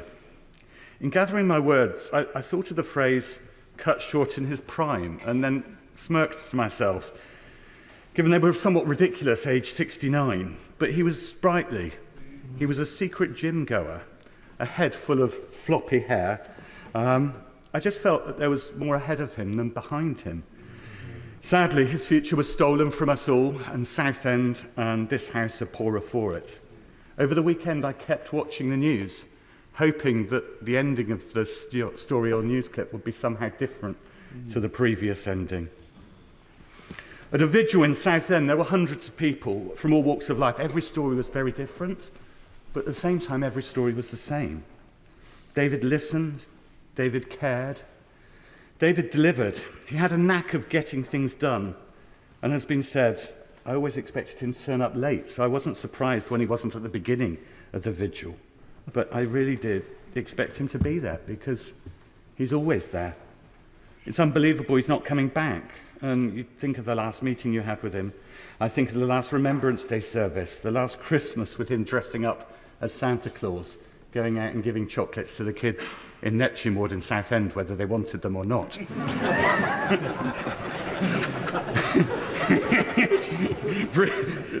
Bringing the remainder to my kids, who would stick them to one side, and despite all rules about eating chocolate. But this is not the last of David.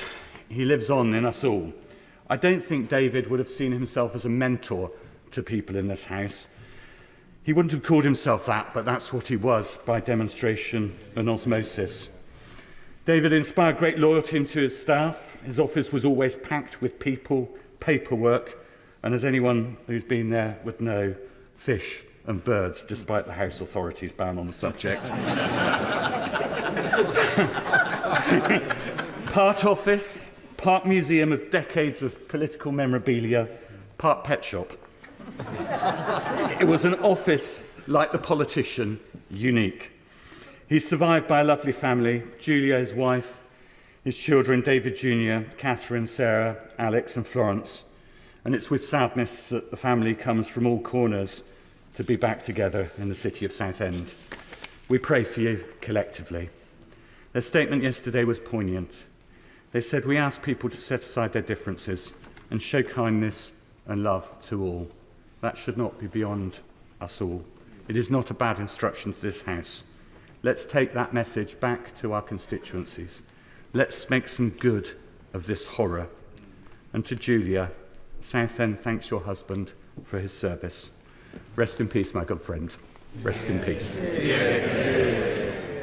Can I just say, just to reassure the House, the animals are being looked after. His office is being looked after. I would just urge members now to think of others as we try and get through a very long list. I now come to Mother of the House, Harriet Hall. Mr. Speaker. Thank you, Mr. Speaker. Beyond the horror we all feel, Sir David's family is first and foremost in my thoughts, and I want to add my heartfelt sympathy to his wife and to his children. Their statement this morning, in their unimaginable shock and grief, shows such extraordinary dignity. Sir David was one of the most dedicated, but also the most affable of MPs. He looked beyond party differences to work with so many of us on a multitude of issues of common concern, and that's why there are tears on all sides of the House this afternoon. Most recently, just one example, he took the lead on a cause which I then took up, which was the injustice done to young unmarried mothers whose babies were taken from them in the 1960s and 70s. We've all got examples where he's worked with us. My tribute to him will be to redouble my efforts on that and to remember and to work in the spirit that he exemplified. Commitment to constituency, commitment to Parliament, a belief that he could and did make a difference. Sir David Amess, rest in peace. We now come to the Father of the House, Sir Peter Bottom. I agree with Harriet and Ian. David Amess, in 2010, made a speech where he said it's extraordinary listening to the acting leader of the Labour Party, now the Mother of the House.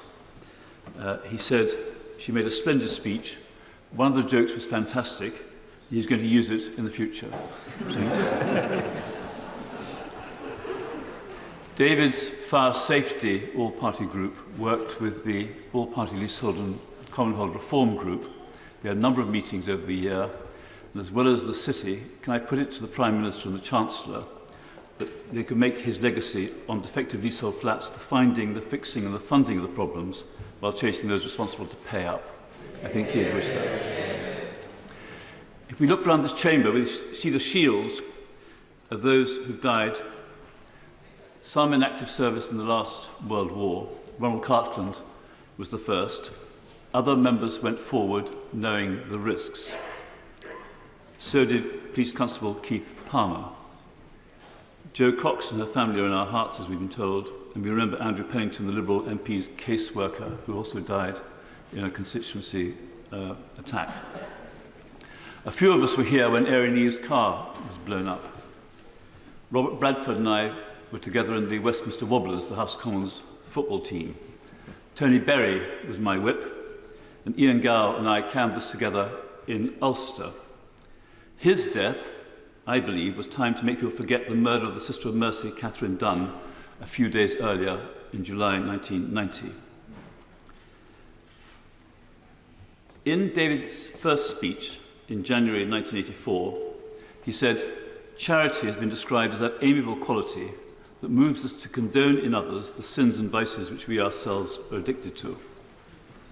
He was able to say in his first speech that in the Commons, when he made it, there were 5 people who had previously represented his own constituency there with him, which I think must be some kind of a parliamentary record. He was followed by the Right Honourable Member for Newcastle upon Tyne East, who cheerfully said, at the risk of dissent from those behind him on the Labour benches, I congratulate the Honourable Member for Basil and Mr Amess on his maiden speech. I do not agree with what he said, but it was no worse than the speech of the Minister, at some risk. Ministers of religion, mental health workers, public transport staff, lone shopkeepers, women police officers, journalists, fair employment builders in Northern Ireland and the judiciary, and especially women and girls going home and at home. We should defend people in every walk of life, in politics and in universities, and here I mentioned mildly the philosopher Professor Kathleen Stock in my county of Sussex. St Margaret's Church, Parliament Square, where I serve as Parliamentary Warden, is where we will gather later today and for the Roman Catholic service on Wednesday. We've learnt to stand with the Irish and Northern Irish against violence. We stand with Muslims against Islamophobia, with Jews against anti-Semitism, and with all the targets of fascists and white supremacists. We do have to be vigilant, but we also have to continue to be diligent in contact with constituents. Of course, review obvious security risks, and I would argue the insecure location of the National Holocaust Memorial presently proposed at Victoria Tower Gardens. At the opening of the Imperial War Museum Holocaust Galleries last week, I collected posters. David might wish us to remember their words, as if directed to us and to our constituents. Freedom is at peril. Defend it with all your might. Another, which brings his face to my mind, your courage, your cheerfulness, your resolution will bring us victory. And I end with the words from the Prime Minister's first speech to the House of Commons on the 13th of May 1940. Let us go forward together. Ed David. The grief, the sadness and the shock we're all feeling today on the awful loss of Sir David Amess. This collective sorrow unites us all today. And like the Leader of the Opposition, I want to reach across the aisle and say to every Conservative colleague who knew David much better than many of us on these benches, has been so evident in the brilliant speeches we've heard, we feel for you. David's wonderful friendliness and his eclectic mix of campaigns that bridged the political divide were very special. From his campaigns on animal welfare to his championing of the few poor, David always spoke with compassion, authority, and often humour. Since Friday, I've spoken to a range of people about David, not least Liberal Democrat councillors from Southend. I have to confess to colleagues opposite that not all Liberal Democrat councillors are always complimentary about their sitting Conservative MP. But about David Amess, their affection was totally authentic. Carol Mulroney, a councillor in Southend-on-Sea, told me how appreciative she was of David's support for the Lee Society and the local heritage centre it runs. Local history was clearly a passion of David's, as shown by his championing of the cause of the Endeavour, the only one of Lee's little ships to have survived the years since Dunkirk. Endeavour has been brought back to Lee and restored, and now takes part in Dunkirk ceremonies and local events, not least thanks to David. As well as being proud of Southend's past, David will always be deeply connected to its present and its future, not least now we will have the city of Southend. Carol told me how David would proudly boast of walking each road, each street, each drive, each avenue and each lane of his constituency, and how supportive he was of every community, not least the local fishing and cockling industry. Mr. Speaker, every community needs champions like David. The point is that we don't have to agree with each other across our political divides, but we can learn to be kind and warm even when we disagree. David was. Today is not the day for discussing implications for MP security and so on, but I do want to reflect on what happened to one of my close colleagues from these benches nearly 21 years ago. Yesterday I spoke to Nigel Jones, a former MP for Cheltenham, who many will recall, and a number have mentioned, was brutally assaulted during constituency advice surgery. Nigel was saved that day by the bravery of his member of staff, Andrew Pennington. Andrew Pennington was killed.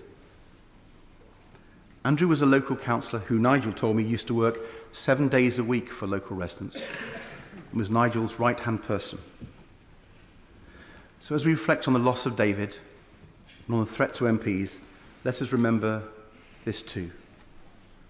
Our staff and many in public services face abuse, threats and violence on an alarmingly frequent basis. It's incumbent on us in this House to defend them all. I'm sure that is what David would have wanted. Theresa May. Thank you, Mr. Speaker.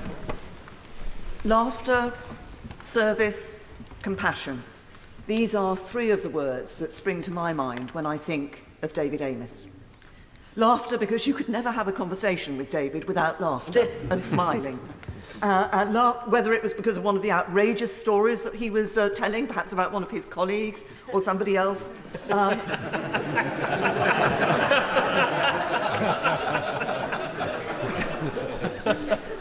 But there was always smiles, always laughter, always fun around David. Service, because he had an extraordinary record of dedicated service to his constituents. And I suggest to anybody who wants to be a first-class constituency MP that you look at the example of David Amess. He was deeply embedded in his constituency and, as we all know, championed it on every possible occasion. I don't think a question or speech from David went by in this House without his constituency being mentioned in it. But he didn't just promote his constituency here in the House. He was a part of it. He understood it. He knew it. He was in the community. He was of the community. And he was respected and loved by the community. His death is tragic, and the manner of his death appalling. But isn't it fitting that his last acts were acts of service to his constituents. And then there was David's compassion, born out of and strengthened by his faith. Compassion for the vulnerable, compassion for those in need. But he didn't just talk about it, he acted. He changed laws. He went out there and made a difference to people's lives, because he was also an accomplished parliamentarian, and he knew that a backbencher who is dedicated and resolute can make a real difference. And to echo some of the comments that have been made today, first of all, I think it's a wonderful legacy for David that Southend is now a city. But we can also add to the legacy of David Amess by ensuring that in all our political debates, in our political discourse, we bring to those debates and that discourse the same respect, decency and compassion that were the symbols of his life. Because David Amess made a difference. His compassion made a difference to people outside of this house. His kindness made a difference to people inside this house. Our thoughts and prayers are with Julia and the family. Their loss is devastating. His constituency has lost a much respected and loved Member of Parliament. This House has lost a remarkable and valued parliamentarian. And every member of this House has lost a friend. May he rest in peace. Mike Kane. Thank you, Mr. Speaker. As has been alluded to, Sir David was a man of deep Catholic faith. The Gospel of John, chapter 10, verse 10, reminds us that the Lord came not just to give life, but to give it in abundance. And David lived his life in abundance, a joyous service both to his constituents and here in this house. We would see him late at night, often in a tuxedo, going from charitable concern to charitable concerns, championing the causes he believed in. He looked good in a tuxedo. No Daniel Craig, but this was no time to die either. My wife reminded me of the time where we went to the beatification in Rome of John Henry Newman just before lockdown. A beautiful service presided over by Pope Francis. We were whisked to the Oratorian College on one of the mountains of Rome overlooking Vatican City, where Prince Charles addressed us brilliantly. And then the royal cavalcade rushed out. Unfortunately, the parliamentarians on the trip were left stranded. The former member for Ealing North, Stephen Pound, the former naval commander, decided to lead the vanguard in a military operation to get us back down to our hotel. Like troglodytes, we entered this cave and ended up in this vast Franciscan monastery. Our party became separated. It was now more like an Ealing comedy under Stephen's leadership. My wife reminded me that I abandoned her and her safety to a lifelong Labour activist, my wife, to 3 Tory MPs getting stuck in a lift, including Basildon Mann, she said, because he was still etched on our 1992 election memory. The other 2 MPs, by the way, were North Dorset and the Fylde Coast. So I will catch Mark and Simon up about what went on in that lift, because my wife said, what an utterly wonderful man. He participated fully in the liturgy of the church. He participated fully in the sacraments of the church. While I have the attention of the front benches, Catholics believe that extreme unction helps guide the soul to God after death. So maybe we could come up with an Amess amendment, no matter where it is, in the care home or at a crime scene, that members, anybody, maybe can receive that sacrament. He believed fundamentally in the social teaching of the church, dignity, solidarity, subsidiarity to the nth degree when it came to Southend, preferential option for the poor and the care for environment. That meant he came with unique views on things such as life, death, Europe, animal protection, sometimes in chime with his party, sometimes in chime with the country, but sometimes not. He channeled the 14th century mystic, the Julian of Norwich. She said, all things shall be well and all manner of things shall be well. That's difficult for for us all here today. His cheeky catchphrase was, "Don't worry, it will be fine." Not quite Bruce Forsyth, but he was a friend of Bruce Forsyth's and his family. He did not die a martyr, but he died, as has been said, by doing the things he loved, helping constituents. He would have known, the theologian Carl Rayner would have said, that power was a gift from God. That portcullis on the top of our letterheads gives us all that power, whether on the front bench or whether in opposition or whether on the back benches. Let's recommit to Sir David today that we will use that power for the common good. He died on the feast of St. Teresa of Avila, and she said this famously: "Trust God that you are exactly where you are meant to be. May you not forget the infinite possibilities that are born of faith. Many of you use those gifts that you have received and pass on the love that has been given to you." David used those gifts and he passed on that love. So, Sir David, may the choirs of angels come to greet you. May they lead you to paradise. May the Lord enfold you in his mercy. May he grant you eternal life. Eternal rest give to him, O Lord, and let perpetual light shine upon him. May his soul and the souls of all the faithful departed, through the mercy of God, rest in peace. Amen. Andrew Rossendale.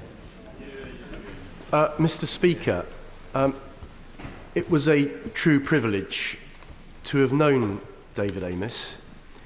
He was simply one of the best people I've ever known in my entire life. He was a true friend. He had time for each and every one of us. He looked down on no one. He was everyone's equal. He was kind. He was generous. He was sincere. He was a man of principle and courage. He was uncompromising in what he believed to be right. He wasn't one of these who changed his views in order to progress. He knew what he believed in, and he stood firm for those things. He was a man of enormous integrity, but he was a true friend to so many of us. I knew him for around 40 years. We became friends instantly because we shared the same political views, but we came from the same background. I am from Essex.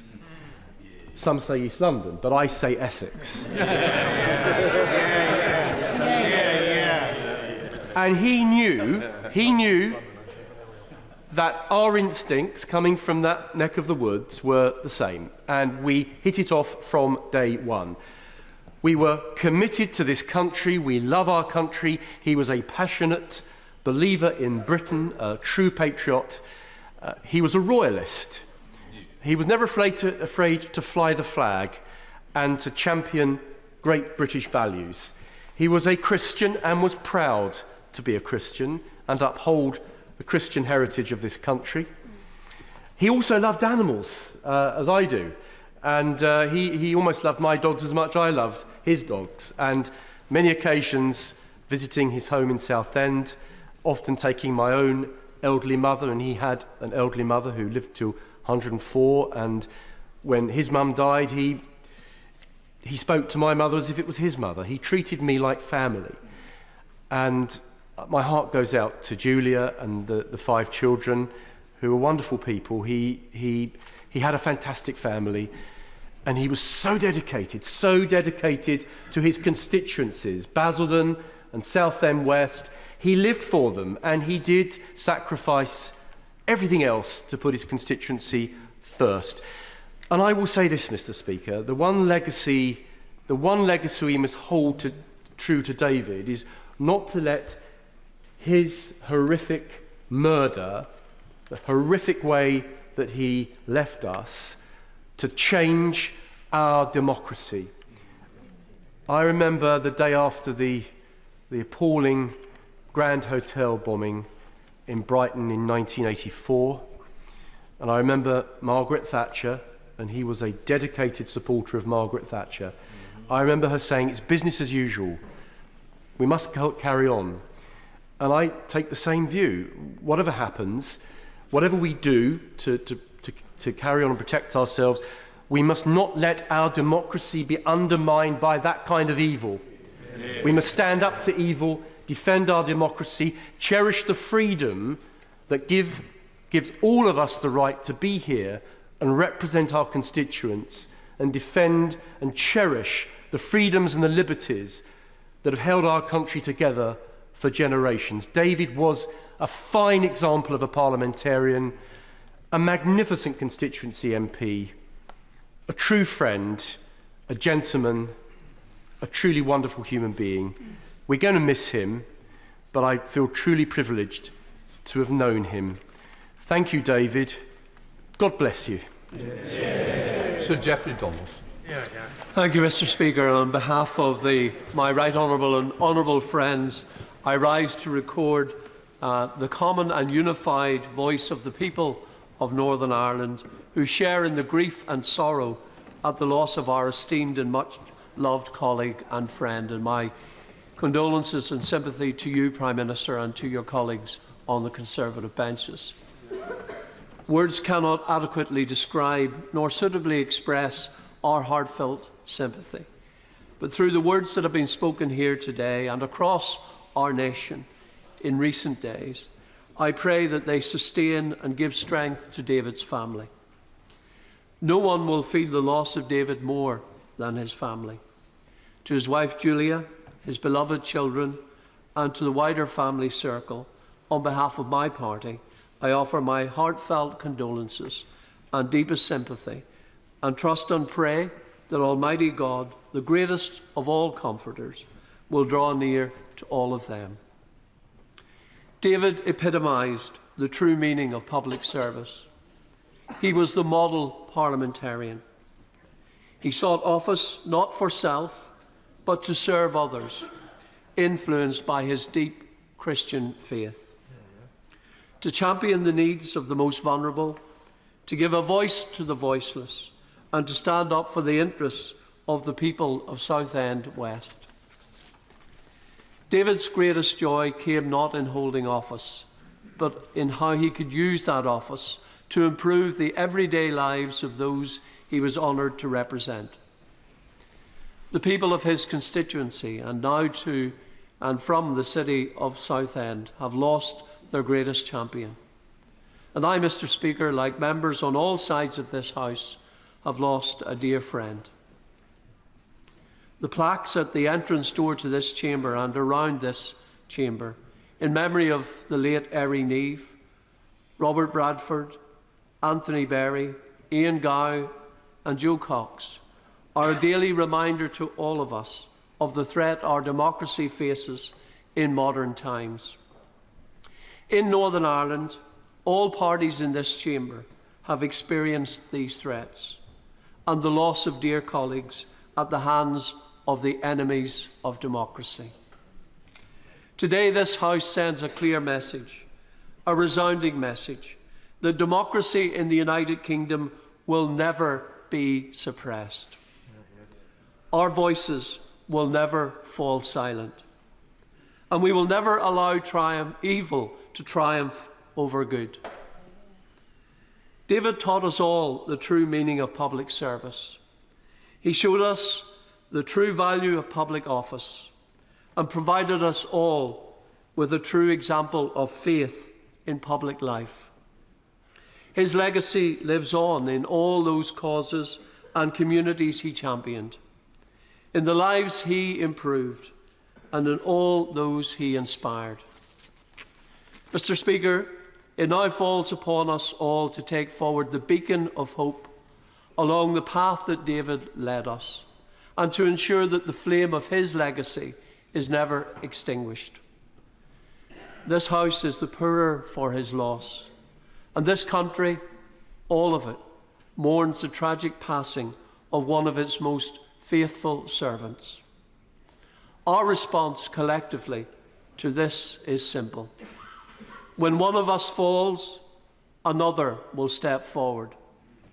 Together we will continue to defend the values and ideals that David stood for, and that are the foundation stones of this great nation. Thank you. We now come to Jackie Doyle-Price. Thank you, Mr. Speaker. I think the whole House will be left in no doubt of the genuine affection that Sir David's constituents held him just by watching the TV footage this weekend. And as a friend of his, I'm hugely comforted by the genuine affection that's been shown today and in response by honourable members. For me, David was a great friend as well as a great parliamentarian. Now, last week, Sir David led a delegation of the All-Party Group on a visit to Qatar, and he led that delegation with his characteristic good humour, dare I say, great fun, and inclusivity. And during the course of that visit, we had the benefit of an audience with His Highness the Emir. And as the meeting came to a close, David, with great flourish, referred to the need to present a gift. And with his characteristic self-deprecation, he said, "What could I give the man who has everything? Here's the inscribed copy of my book." and that was David. That was David. But I can say to you, for those of you who haven't yet read David's book, can I suggest you go out and get a copy, because the proceeds go to some of the charities that he championed. And could I also say that, in actual fact, if you read the book, it is the authentic voice of David, with his pen portraits, some of which are humorous, some of which are quite barbed. But it is actually a great insight into Parliament from somebody who, as we've heard today, spent much of his career all of his career on the backbenches. But he loved this place. He genuinely thought it was a privilege to be a member of Parliament. He loved his work on the panel of chairs. He was proud of the legislation that he'd secured. End of term adjournment debates. They will never ever be the same again, will they? And he may yet have become Father of the House. But what I'd leave to the serious point here is that in the 38 years he served as a Member of Parliament, one of the things he lamented was the decline in respect for this institution and for the members within it. And the reason he lamented it was because he felt our constituents were the poorer for it. Because as that respect declined, and we just became inconveniences to be managed by public authorities rather than the genuine voice of challenge. And I think if we do anything to remember him, that is something he would wish us to collectively work to address, as that is what makes this place worthwhile. We must, in reflecting on his memory, not remember the way in which his life was taken, but remember how he lived. And his beaming face in 1992, when his victory marked a fourth election victory for the Conservatives, is of course iconic. But I should say to the House, his biggest pride was actually not that result, but the one in 1983, when he won Basildon for the first time. A victory which is against the odds as much as the one in 1992. And I would say that he held Basildon as a marginal seat for all that time because he was an amazing campaigner. He had time for everyone, as we've heard before. His megaphone was never too far away, and I have to say, we enjoyed some visits with David and his megaphone in Thurrock over the years, and always great fun. But as an East Ender, he instinctively represented the politics of South-Essex. He would describe himself as a working class Conservative, and very much epitomised the kind of person who embraced the politics of Margaret Thatcher. And he would recount with great pride at the occasion when, after everyone had written his election prospects off in 1992, it was Margaret Thatcher who came on the eve of poll to support him, and he credited that with party's victory. Our thoughts are obviously now with Sir David's family, and I just, on a final note, just say that the last time I went to David's house, he was proudly showing me his wedding video. And the reason he was doing so was not just to show me the Honourable Member for Derbyshire Dales and her dancing back in those days in 1983, and he was hugely proud that she got here too. But actually, the exact wedding that he had to Julia in 1983 with Westminster Cathedral and then a reception here was what he repeated for his daughter only a few weeks ago. And I hope the whole family received some comfort from the fact that we all loved him. John Cryer. Thank you, Mr. Speaker. I knew David for perhaps 25 years, and for 8 years we were constituency neighbours when I was the MP for Hornchurch. And following on from one of the anecdotes given by the Honourable Member for Rayleigh and Wickford, I can remember David telling me a few times that there were a number of times when people would say on the doorstep, particularly in Basildon, "I'm going to vote for you, David, because you're a good Labour man." And I once said to him, "Did you ever put them right, David?" And he said, that was the closest I got to an answer, so I think we can all deduce from that that he probably didn't put them right. We all know, I think we all know, that David was a hyper assiduous constituency MP. And the Honourable Member for Thurrock mentioned this, the pre-recess adjournment debates. And David and I were, for a long time, both contributors to seemed like every pre-recess adjournment debate. We used to call it Whinge and Gits Day, and for those of you who've taken part, those members who've taken part in those debates, they can all probably imagine why David and I would have called it Whinge and Gits Day. And there used to be a bit of a competition to see who could get in the greatest number of constituency topics into the debate. I don't think I ever won. I think David won every time. Every debate I was in, he won with 8, 9, 10 issues that he would cover in that sort of staccato way that he had.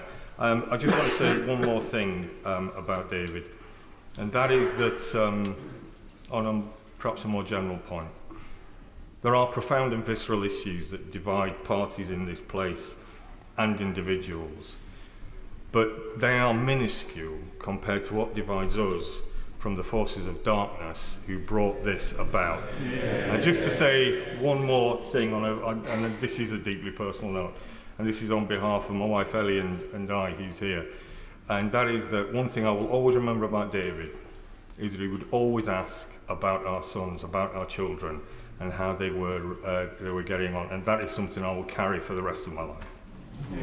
Sir Ian Duncan-Smith. My apologies, Mr. Speaker. I'm going to be, or I intend to be brief. After all, pretty much everything about David has been said, but that doesn't mean I can't repeat it. Can I just say, David, I knew him for 29 years when I first came in 1992. He was outstandingly and unfailingly kind, conscientious and generous, even to new members had arrived 8 years after him. And I remember it very clearly. I also remember later on, when I got to know him better, recalling that somebody in my constituency has referred to David when he was in Basildon as somebody that went always to the opening of an envelope. So I put this to him. I said, "You're accused of going to the opening of an envelope." And he said, "I damn well hope so, because I wrote it to them so I could go there in the first place." I also remember when they won Basildon Council, I think for the first time he was there. Not enough for David was it to just be with them when they went in. He formed a conga outside the chamber and took the whole of the newly elected councillors on a conga right the way through the council buildings and into the chamber. His sense of humour, Mr. Speaker, was always there, and it was always preceded by this megawatt smile that he could turn on like that. For most of us here in this chamber, it's hard work sometimes to be able to smile enough. But for David, it was hard work not to smile, and he would smile even in some of the most difficult circumstances. We already know, by the way, when I ceased being leader, I say with some respect to the honourable gentleman, no matter how much he's enjoying it now, it's really not cracked what it's cracked up to be, I have to tell him.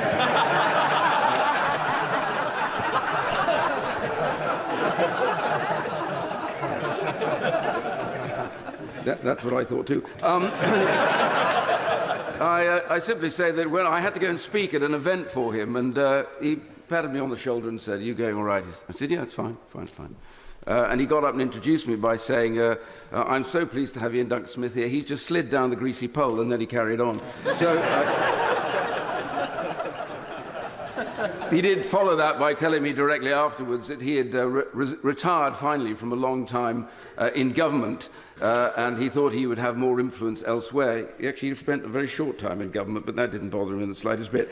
I want to say, Mr. Speaker, that on a more serious note, David has shown us the way of cooperation. And I know for a fact that most members in this place know that you get things done by cooperating across this floor. In fact, very little is talked about that, Mr. Speaker, as you know, but it is in fact the embodiment of exactly who we are in this place. We cannot get stuff done by ourselves.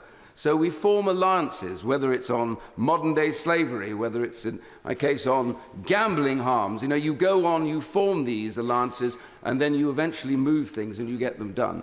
But he was the architect of this. There wasn't an alliance that he couldn't form, even if there wasn't an issue on which he could form it. He would form it.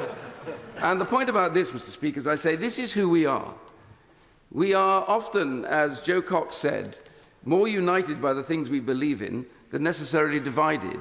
The fact is that we are in this place because we argue with each other about our ideas. The important feature of this is we may disagree with our arguments, but we don't disrespect the motives of those who hold them. And we need to be very careful. This is a lesson to us, that we need to be careful here what we legitimize in what we say about our colleagues. They are not evil people. Nobody in this chamber is an evil individual.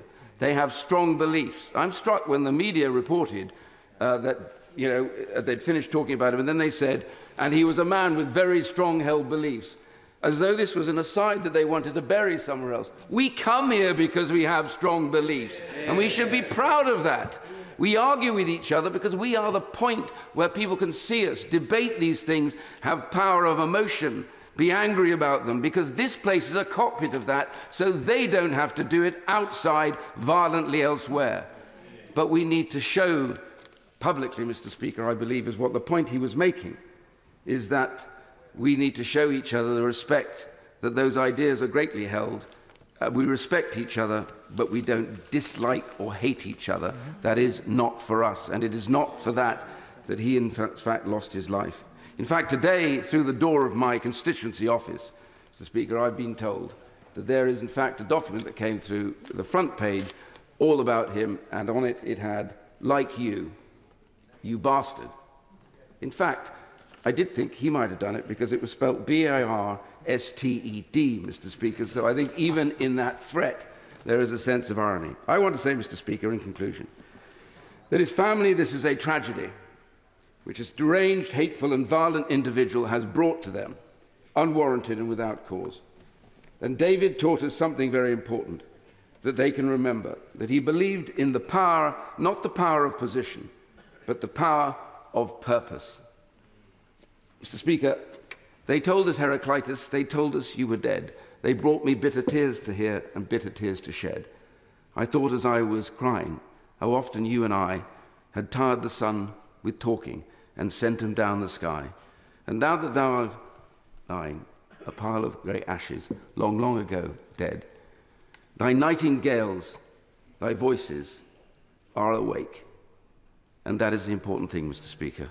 He will be with us forever. Yeah. Can I just urge us to try and be brief to get plenty of others in? Vivek.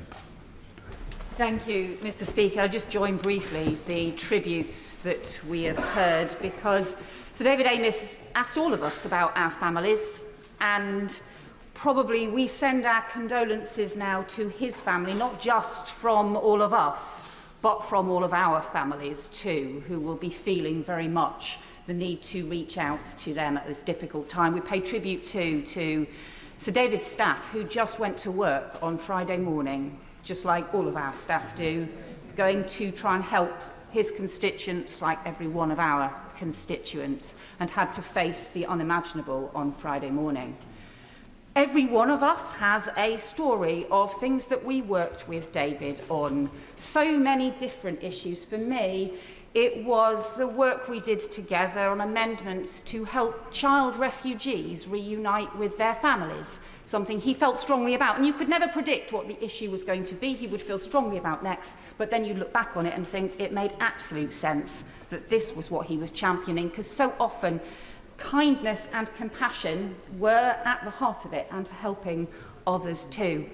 His office is just above mine, so very often just chat to him, walking to the votes, coming across here, and really felt it just walking across here now to come and pay tribute to him, and knowing I wouldn't walk across here with him again, chatting about our families.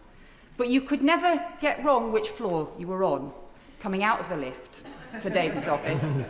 Because as many of you will know, there is hanging on his door a giant cardboard cutout of a knight in shining armour, with the helmet tilted in a jaunty way, just looking at you. And that knight in shining armour is what David will have been to so many of his constituents.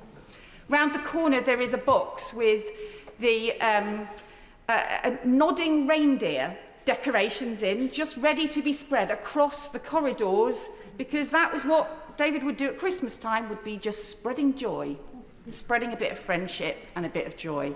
And if you stand there by that night today, you will also, Madam Deputy Speaker, I confess, hear the ethereal sound of birdsong as well, for so many reasons for David. And I think for all of us, look, Joe said to us, we have more in common than that which divides us. David showed us how to do that, because whilst he had disagreements with pretty much every one of us, he also had the unerring instinct of finding what it was he had in common with each and every one of us as well.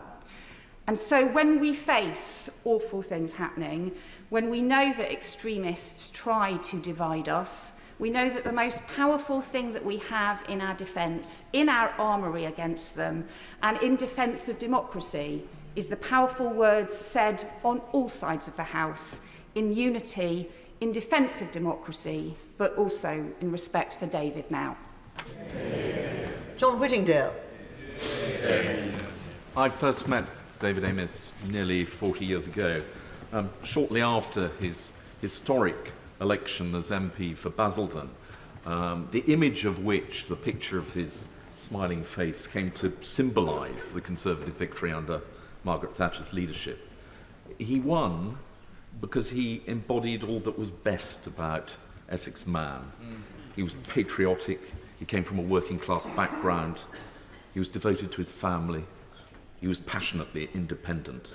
I got to know him when I was working for Margaret Thatcher in 10 Downing Street. He adored her. He was absolutely furious when she was removed from office, and indeed remained furious long after.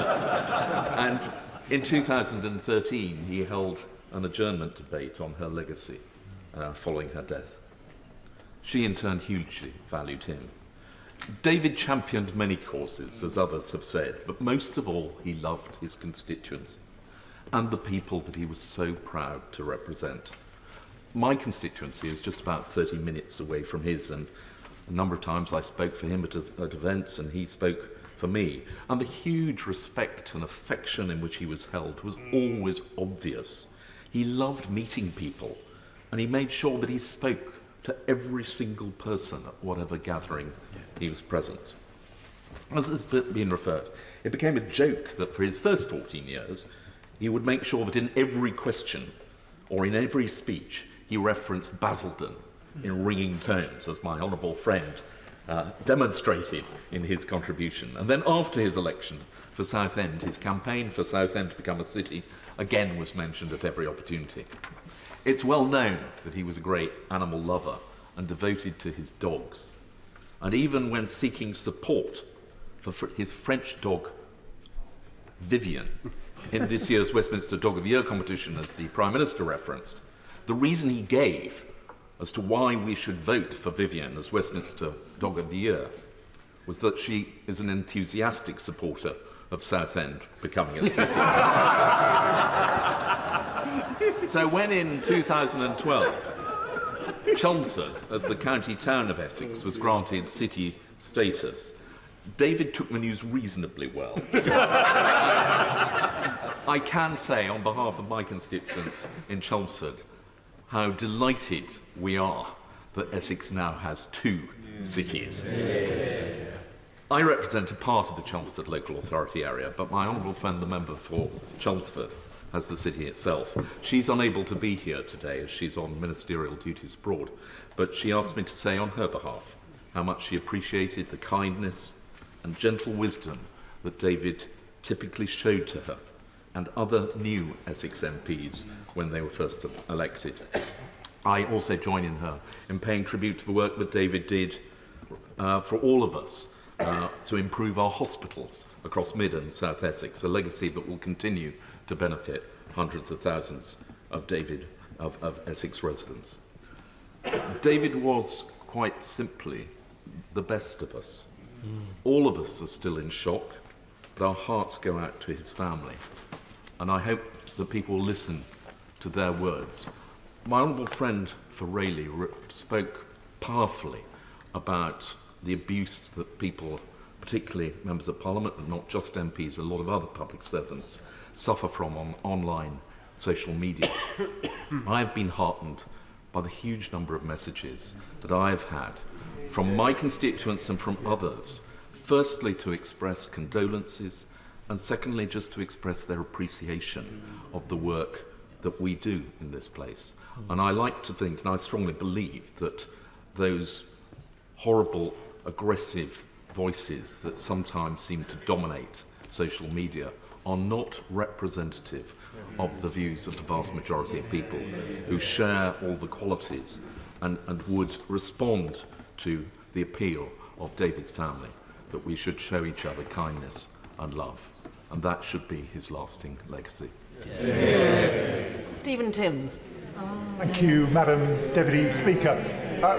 We've rightly been reminded of David's enthusiastic advocacy for the constituencies that he represented. But he was also an enthusiast for the London Borough of Newham, where he was born and grew up, where he attended the excellent St Bonaventure's Catholic School, which he stayed in touch with for the rest of his life, where he supported West Ham United Football Club, and where his mother lived until her death, as we've been reminded at the age of 104 5 years ago. I heard over the weekend from somebody who was in the sixth form at St Bonaventure's with David, but unlike David, supported the Labour Party.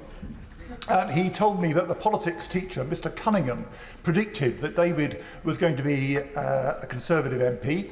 But he also told me that in a period when he wasn't able to attend quite a lot of the politics lessons, David very carefully wrote out all of his notes so that his friend could copy those notes afterwards. Kindness was evident at that early stage as well. David stood for election to the council in Newham in 1974 and 1978, and for Parliament in Newham North West in 1979, before finding more promising opportunities further east.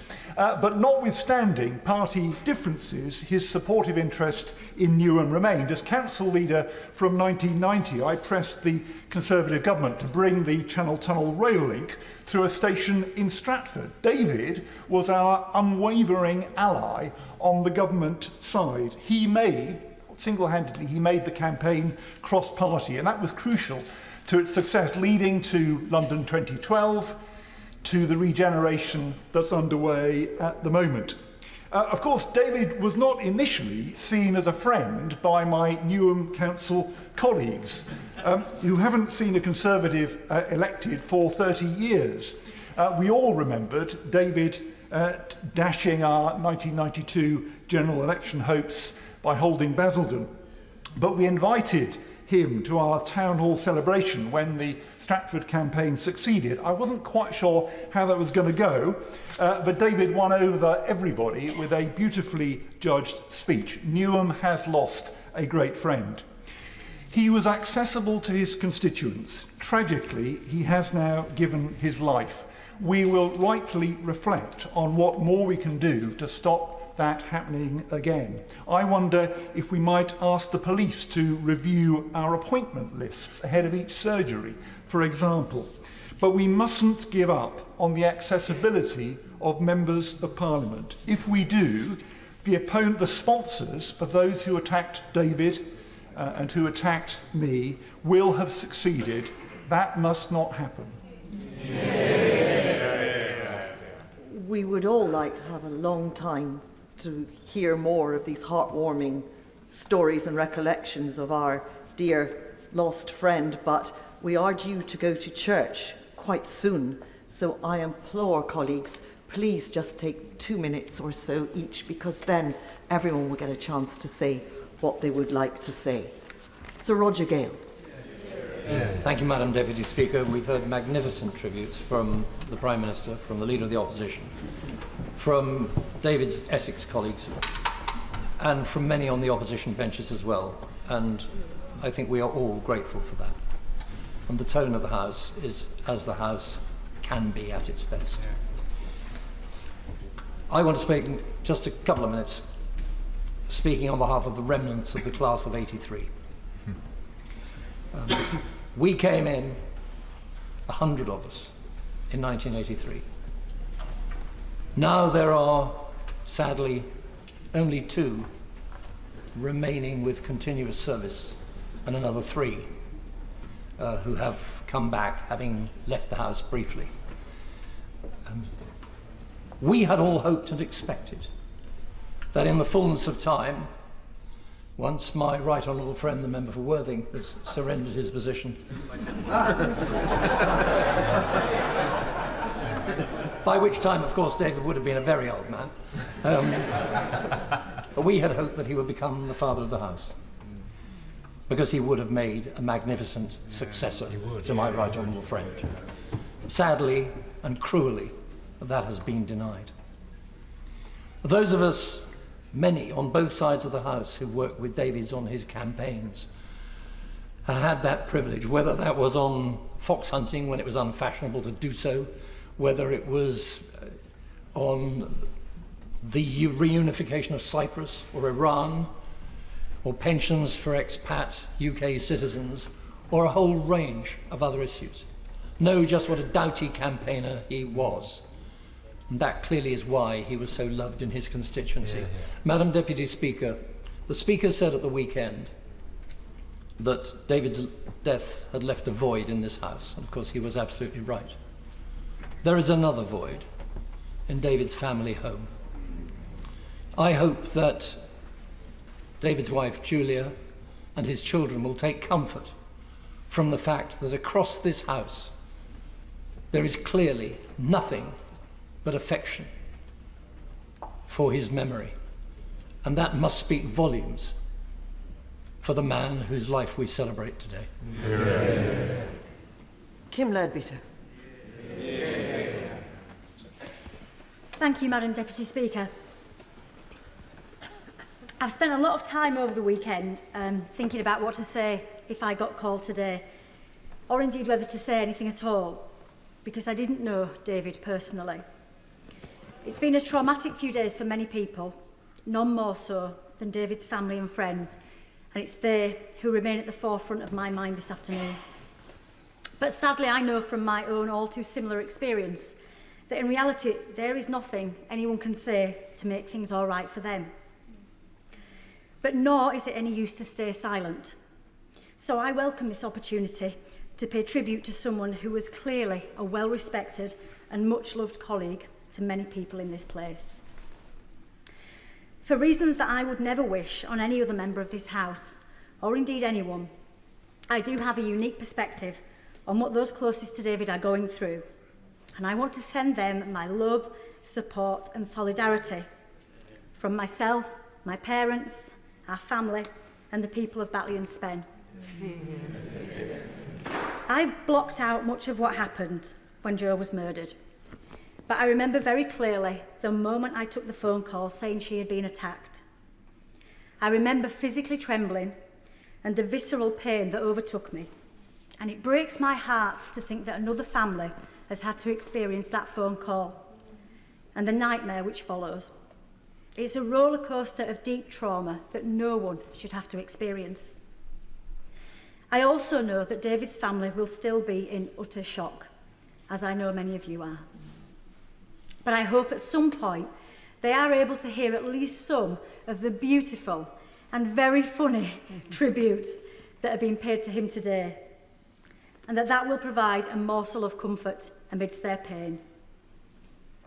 I can't talk about David on a personal level. As I say, I didn't know him. But from what I've heard, he strikes me as the sort of MP who I may well have come across in the coming months and ended up going for a cuppa with him to hear his thoughts on the work he was doing on the Children's Parliament or animal welfare or getting more support for people with learning disabilities. We would have been two backbench MPs from different parties and different parts of the country discussing issues close to our hearts. And I imagine it would have been a lot of fun. But sadly, that day will never come. I know that wider discussions will now take place about the safety of MPs, the awful abuse and intimidation we face, the nature of political discourse, and how we can deal with the evils of terrorism. And it's quite right that they do. But today is about David and his family, along with his staff, colleagues, and the community he served so well, the service he gave, and the support we should show all of them in the coming days, weeks, and months. It is up to us to make sure that we do, because I know more than most that they will need it and the powerful difference it will make to them. Sir David Amess. Thank you very much, Madam Deputy Speaker. And David was indeed a great character with a fantastic sense of humour, and I'm honoured to have been able to call him my friend. So much has already been said about him that I don't want to do repetition. But we were both elected to Parliament for the first time in 1983 with small majorities and became firm friends during the 1980s and shared an office together until 87 in the Abbey Gardens. We shared staff also for a while, and in those days the Commons sat very late, and I was fortunate to get to know David really well during this time. His cheerfulness and dedication were his hallmarks throughout his parliamentary career. His boundless energy, well, many of us couldn't keep up. And when he took us canvassing and campaigning in Basildon, we certainly couldn't keep up. Working together in the office, however, with David was quite an experience. As we've already heard, the menagerie of things that were in his office. But David also was never backward in coming forward. I remember going on the first occasion to a number 10 reception after we'd been elected. And of course I was in awe of every Prime Minister, including the current one, of course. Margaret Thatcher was the Prime Minister, and of course, she said, and I can't do her accent, but she put her head on one side, the two Davids. And I just said, well, Prime Minister, lovely to be here, and all the rest of it. And David Amess said, well, I've never been here before, can you do me a tour? At that moment, I wished I had quietly died. But she said, yes, I'll come and get you later. And she did. We had a tour, and she said, but I'm going to take you upstairs to the flat and show you upstairs. And she said, this is where, of course, I cooked Dennis's breakfast. Really? He said, he has cooked breakfast? Yes, she said. Well, it's really pokey up here, isn't it? He didn't think much of it at all. So he never had aspirations to be Prime Minister, I think. Or if he did. At any rate, he was a friend. I was privileged to know him, privileged to work with him on so many campaigns.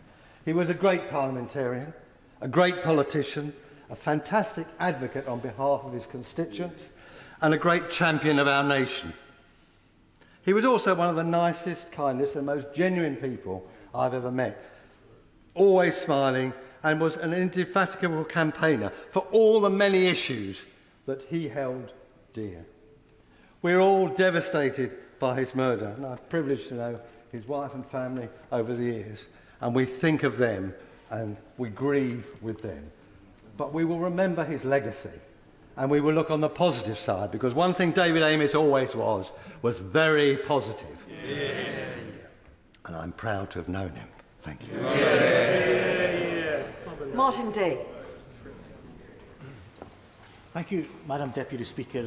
If you had told me before I was elected in 2015 that just a few years later I'd be sitting at home greeting over the death of a Thatcherite Tory MP, I would not have believed you.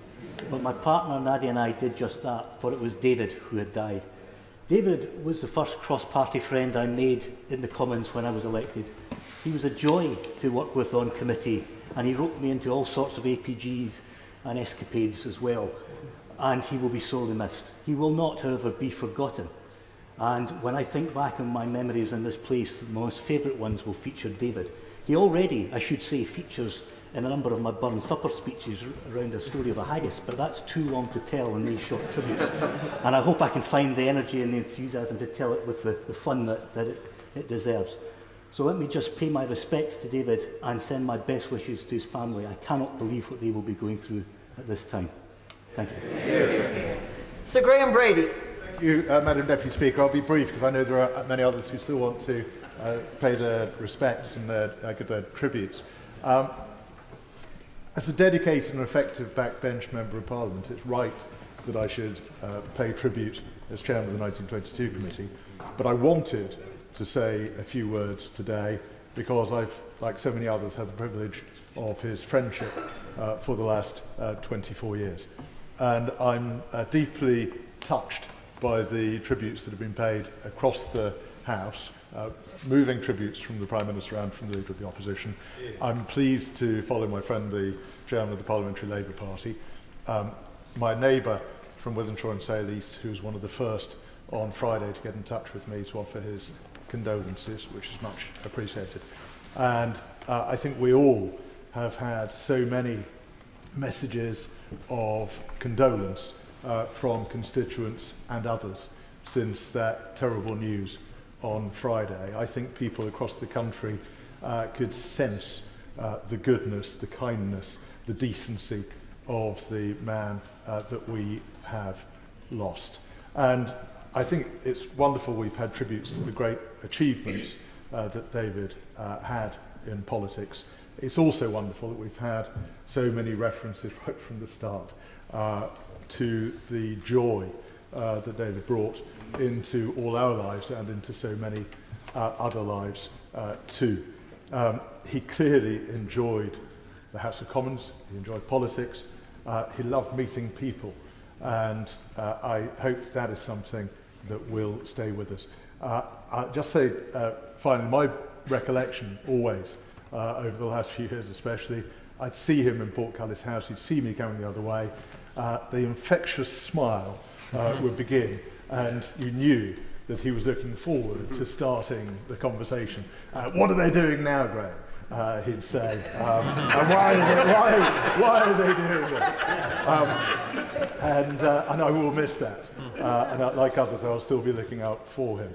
And the final thing that I wanted to say, if you like the serious point, is that this is the most open and accessible parliament of any major country in the world. And the right tribute to David must be that it remains so, that we will take sensible precautions, but we will keep open and we will continue to connect with our constituents as he did so brilliantly. Sarah Dimes. Thank you, Madam Deputy Speaker. It is with incredible sadness, and I have to admit some anger, that I rise to pay tribute to my friend David today. I was fortunate enough to have known David before he entered this House, as a friend, a family friend, and some 3 decades later as a parliamentary colleague. My mother Elizabeth was his association chairman and at times election agent in Basildon, before, during and after the 1983 election. He was, of course, MP for Basildon as well as Southend, from Basildon from 1983 until 1997. When I made my maiden speech last year, like many other members who came new to this House, he was there.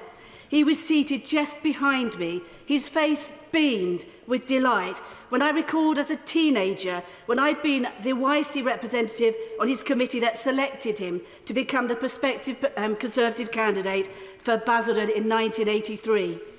I remember then, not now, that young, that very enthusiastic candidate, a very good-looking, unconfirmed bachelor, with a flowing new romantic hairstyle. He fought a very energetic election campaign in '83 with a very, very small team of helpers. We all had our jobs. I made cups of tea. I was 16 or 17 at the time. We came back after a hard day's canvassing.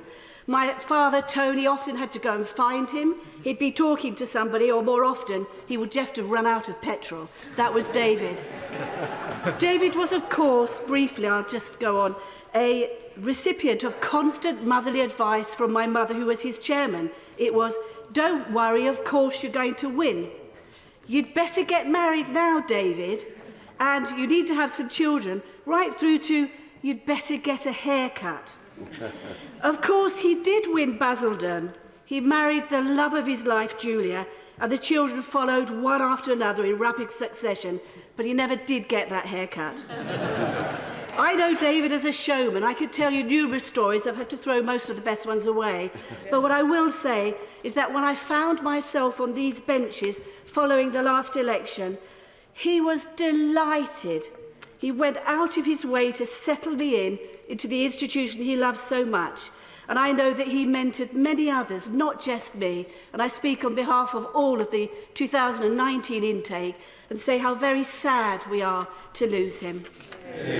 Liz Saville-Roberts. Diolch yn fawr iawn, Lefarydd, and it is an honour to rise to speak on behalf of my party and to send commiserations to Sir David's family and friends and colleagues.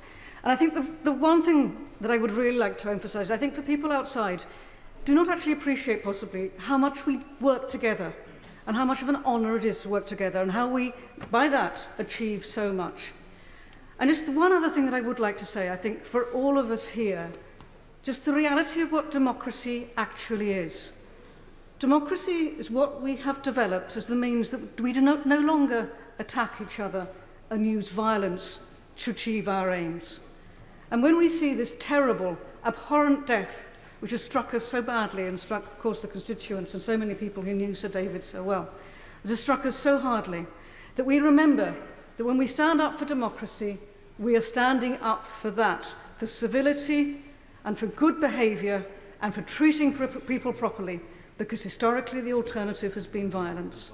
And violence must never be allowed to succeed again. Diolch yn fawr iawn. Natalie Elford. Thank you, Mr. Speaker. I rise to pay respects to our dear colleague and my friend, Sir David Amess. I got to know David from 2017 when he reached out to me with that characteristic kindness. He had an extraordinary gift of knowing what to say, as well as when to say it. His many kindnesses provided a firm foundation for our work together on the Dame Vera Memorial Project. He was a Christian soul, a fellow Catholic, and his life fully reflected his beliefs. He also enjoyed life. He loved people and had that lightness, a vivacity, an enthusiasm that drew people to him and was infectious. For so many months, we have been working together on the Dame Vera Memorial foot the White Cliffs of Dover. He spearheaded this project from the very beginning. From similar working class backgrounds, we shared a commitment to creating opportunity and social mobility, so it made sense that the Dame Vera project is the centrepiece of our Levelling Up Fund bid for Dover, one that brings together opportunity, jobs, culture and entertainment.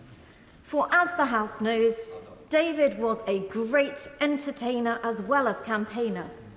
My enduring memories of David will be both of us arm in arm around the piano singing to Dame Vera's songs, him taking selfies at the White Cliffs of Dover. The Dame Vera project was very close to David's heart. Sir David's family have made a call for public support for the Dame Vera fundraising in his memory. So let's get behind that and get the fundraising done, build the memorial and include in it a tribute to the life of Sir David Amess, a lovely man who was a true friend to me, a friend to Dover and to our nation. Thank you, Mr. Speaker. I want to join the tribute to the Honourable Member for Southend West, who was a kind and generous colleague in the House and a committed and conscientious constituency MP. Just how conscientious he was can be seen in his record of speaking and action in the House. I had a recollection of him speaking in a pre-recess adjournment debate back in 2009 when I was Deputy Leader of the House, and it was my job to respond to that debate. And a couple of the speeches earlier we've heard about these, Sir David's performance of these debates.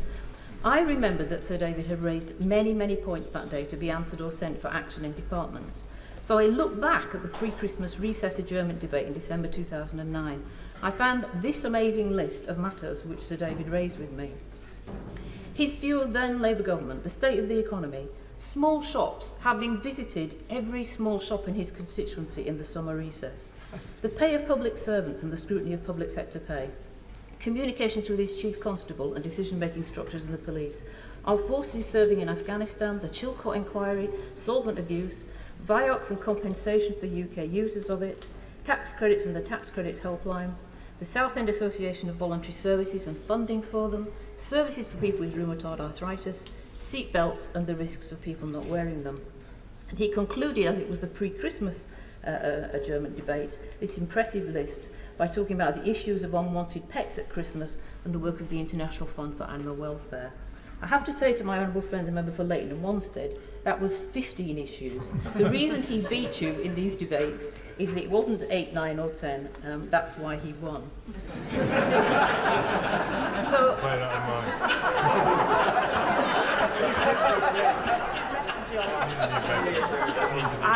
I fast forwarded to the most recent pre-recess adjournment debate on 26th of July this year just to see if it was a similarly impressive list, and it was.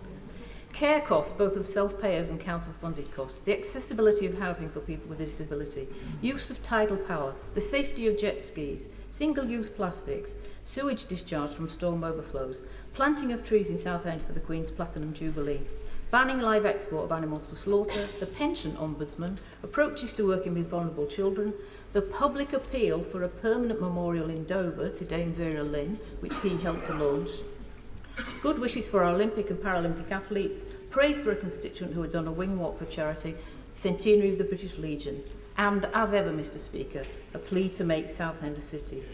How wonderful that his strongest campaign for city status at Southend will happen, the city he loved, and thanks to Her Majesty for approving that. Mr. Speaker, I'll finish by saying this. There were so many causes that Sir David championed, and so many of us worked cross-party with him on issues such as support for people with endometriosis, there was going to be a debate on that today, and children with learning disability. David's family have asked us to renew our commitment to the many causes he championed. It is a heartwarming tribute to David's work that Southend will become a city. We will continue that tribute by renewing and carrying on the work he started. Mr. Speaker, may I begin by giving my condolences and prayers to his wife Julia and his 5 children. Mr. Speaker, not only did Sir David represent the people of Southend West and was a dedicated campaigner on a broad range of issues, achieving some real meaningful changes, he also spent a great deal of time representing this House and overseas delegations, and this is what I want to focus on this afternoon. Sir David was an active member of the IPU, the CPA, and a number of APPGs, including the APPG for the Holy See, and it was on delegations like this that I first got to know Sir David well. It's well documented that Sir David was a devout Catholic, but even in the hallowed walls of the Vatican, Sir David did not lose his mischievous sense of humour. I think of a time when we were in the Vatican for the canonisation of Cardinal Newman, which has already been referred to, and we attended a high-browed theological seminar with cardinals. Midway through, David whispered to me, "Isn't this fabulous? I can see you're loving it." To which I replied, "To be honest, not really, David. I'm not really understanding it." And it was at the tea break that David and I slipped out like errant schoolboys. I said to him, "David, are we not going to get into trouble walking through the Vatican gardens?" He said, "Nah." And no, we did.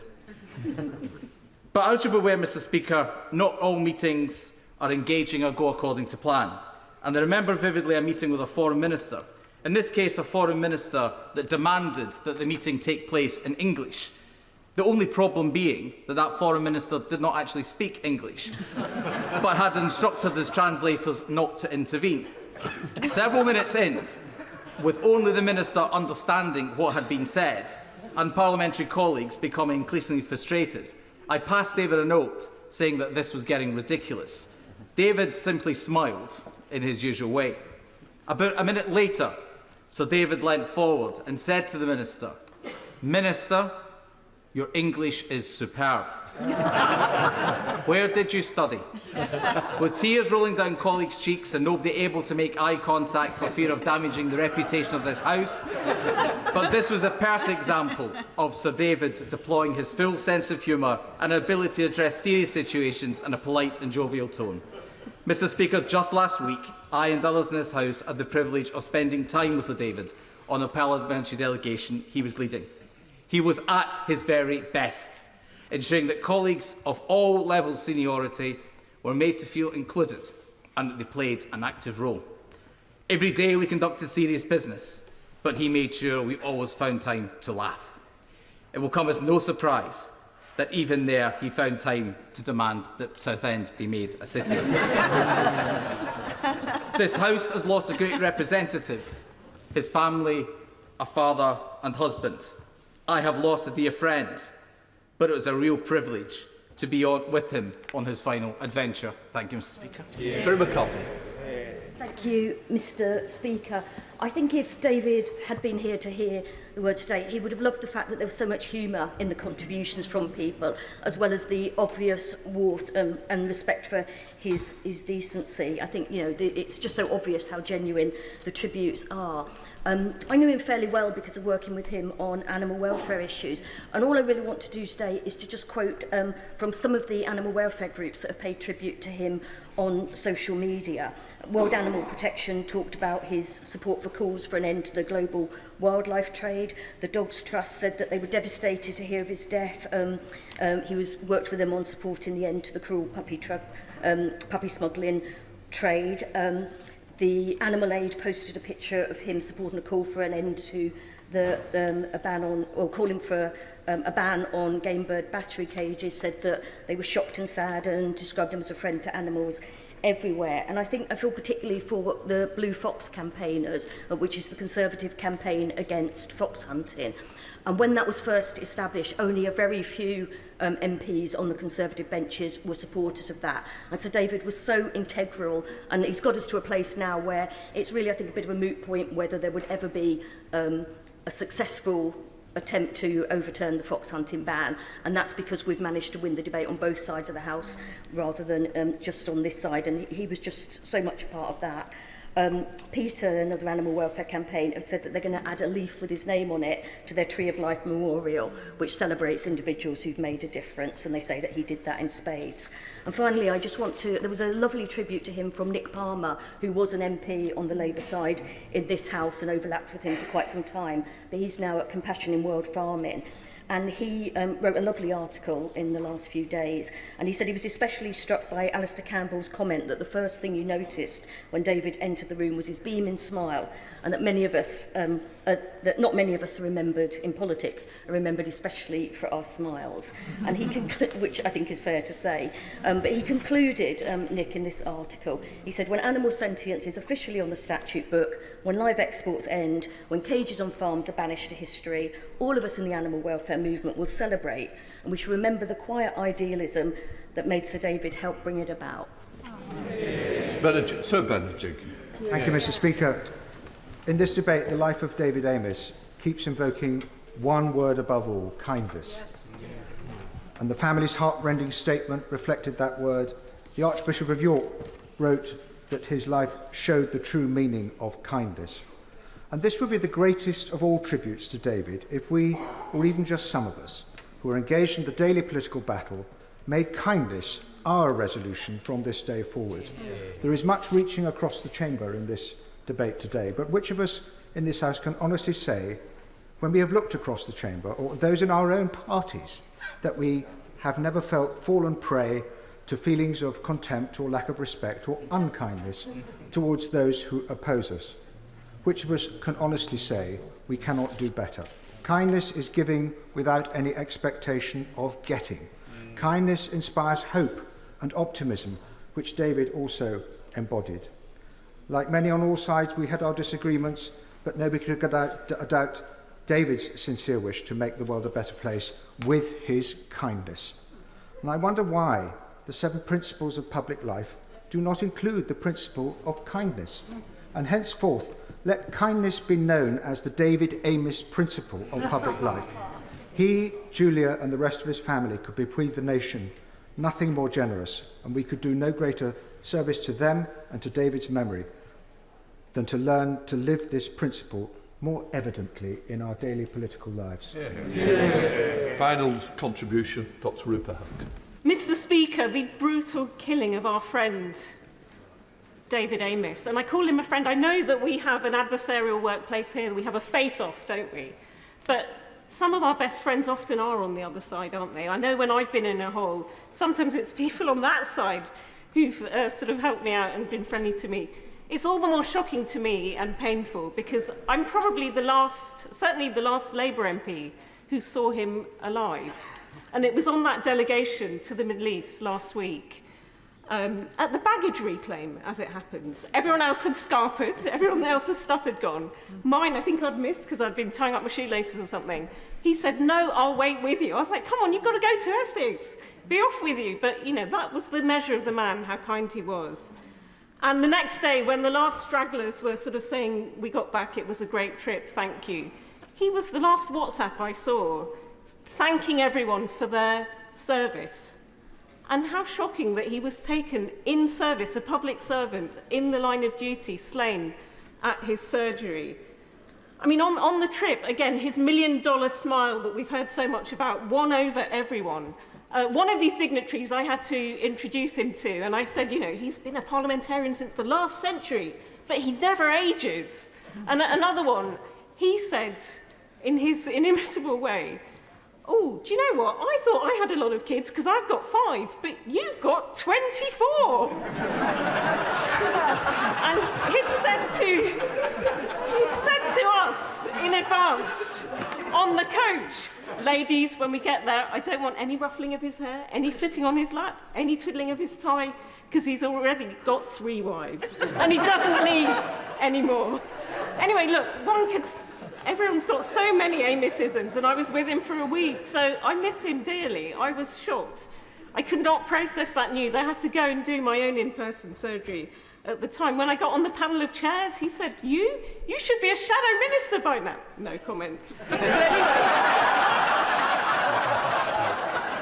look, he didn't want, you know, party profferment, and nor do I in that case. And so look, when our dear friend, and it was so brilliant to hear from Kim, who's a dear friend already in a short space of time, when Joe Cox was taken from us, we all said that we should live by the diktat of more in common. I feel in life we should be all a bit more like David, and that means being less cross and more cross-party. Thank you. The question is that this House do now adjourn. As many of that opinion say aye. Aye. The ayes have it, the ayes have it. Order, order. We will now follow the Sergeant at Arms to process to St Margaret's Church for the service of remembrance. But can I say, for MPs and staff who wish to watch the service at St Margaret's, it will be live on the Annunciator channel 505. Yeah, that sounds good, doesn't it? We want to meet through.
No, he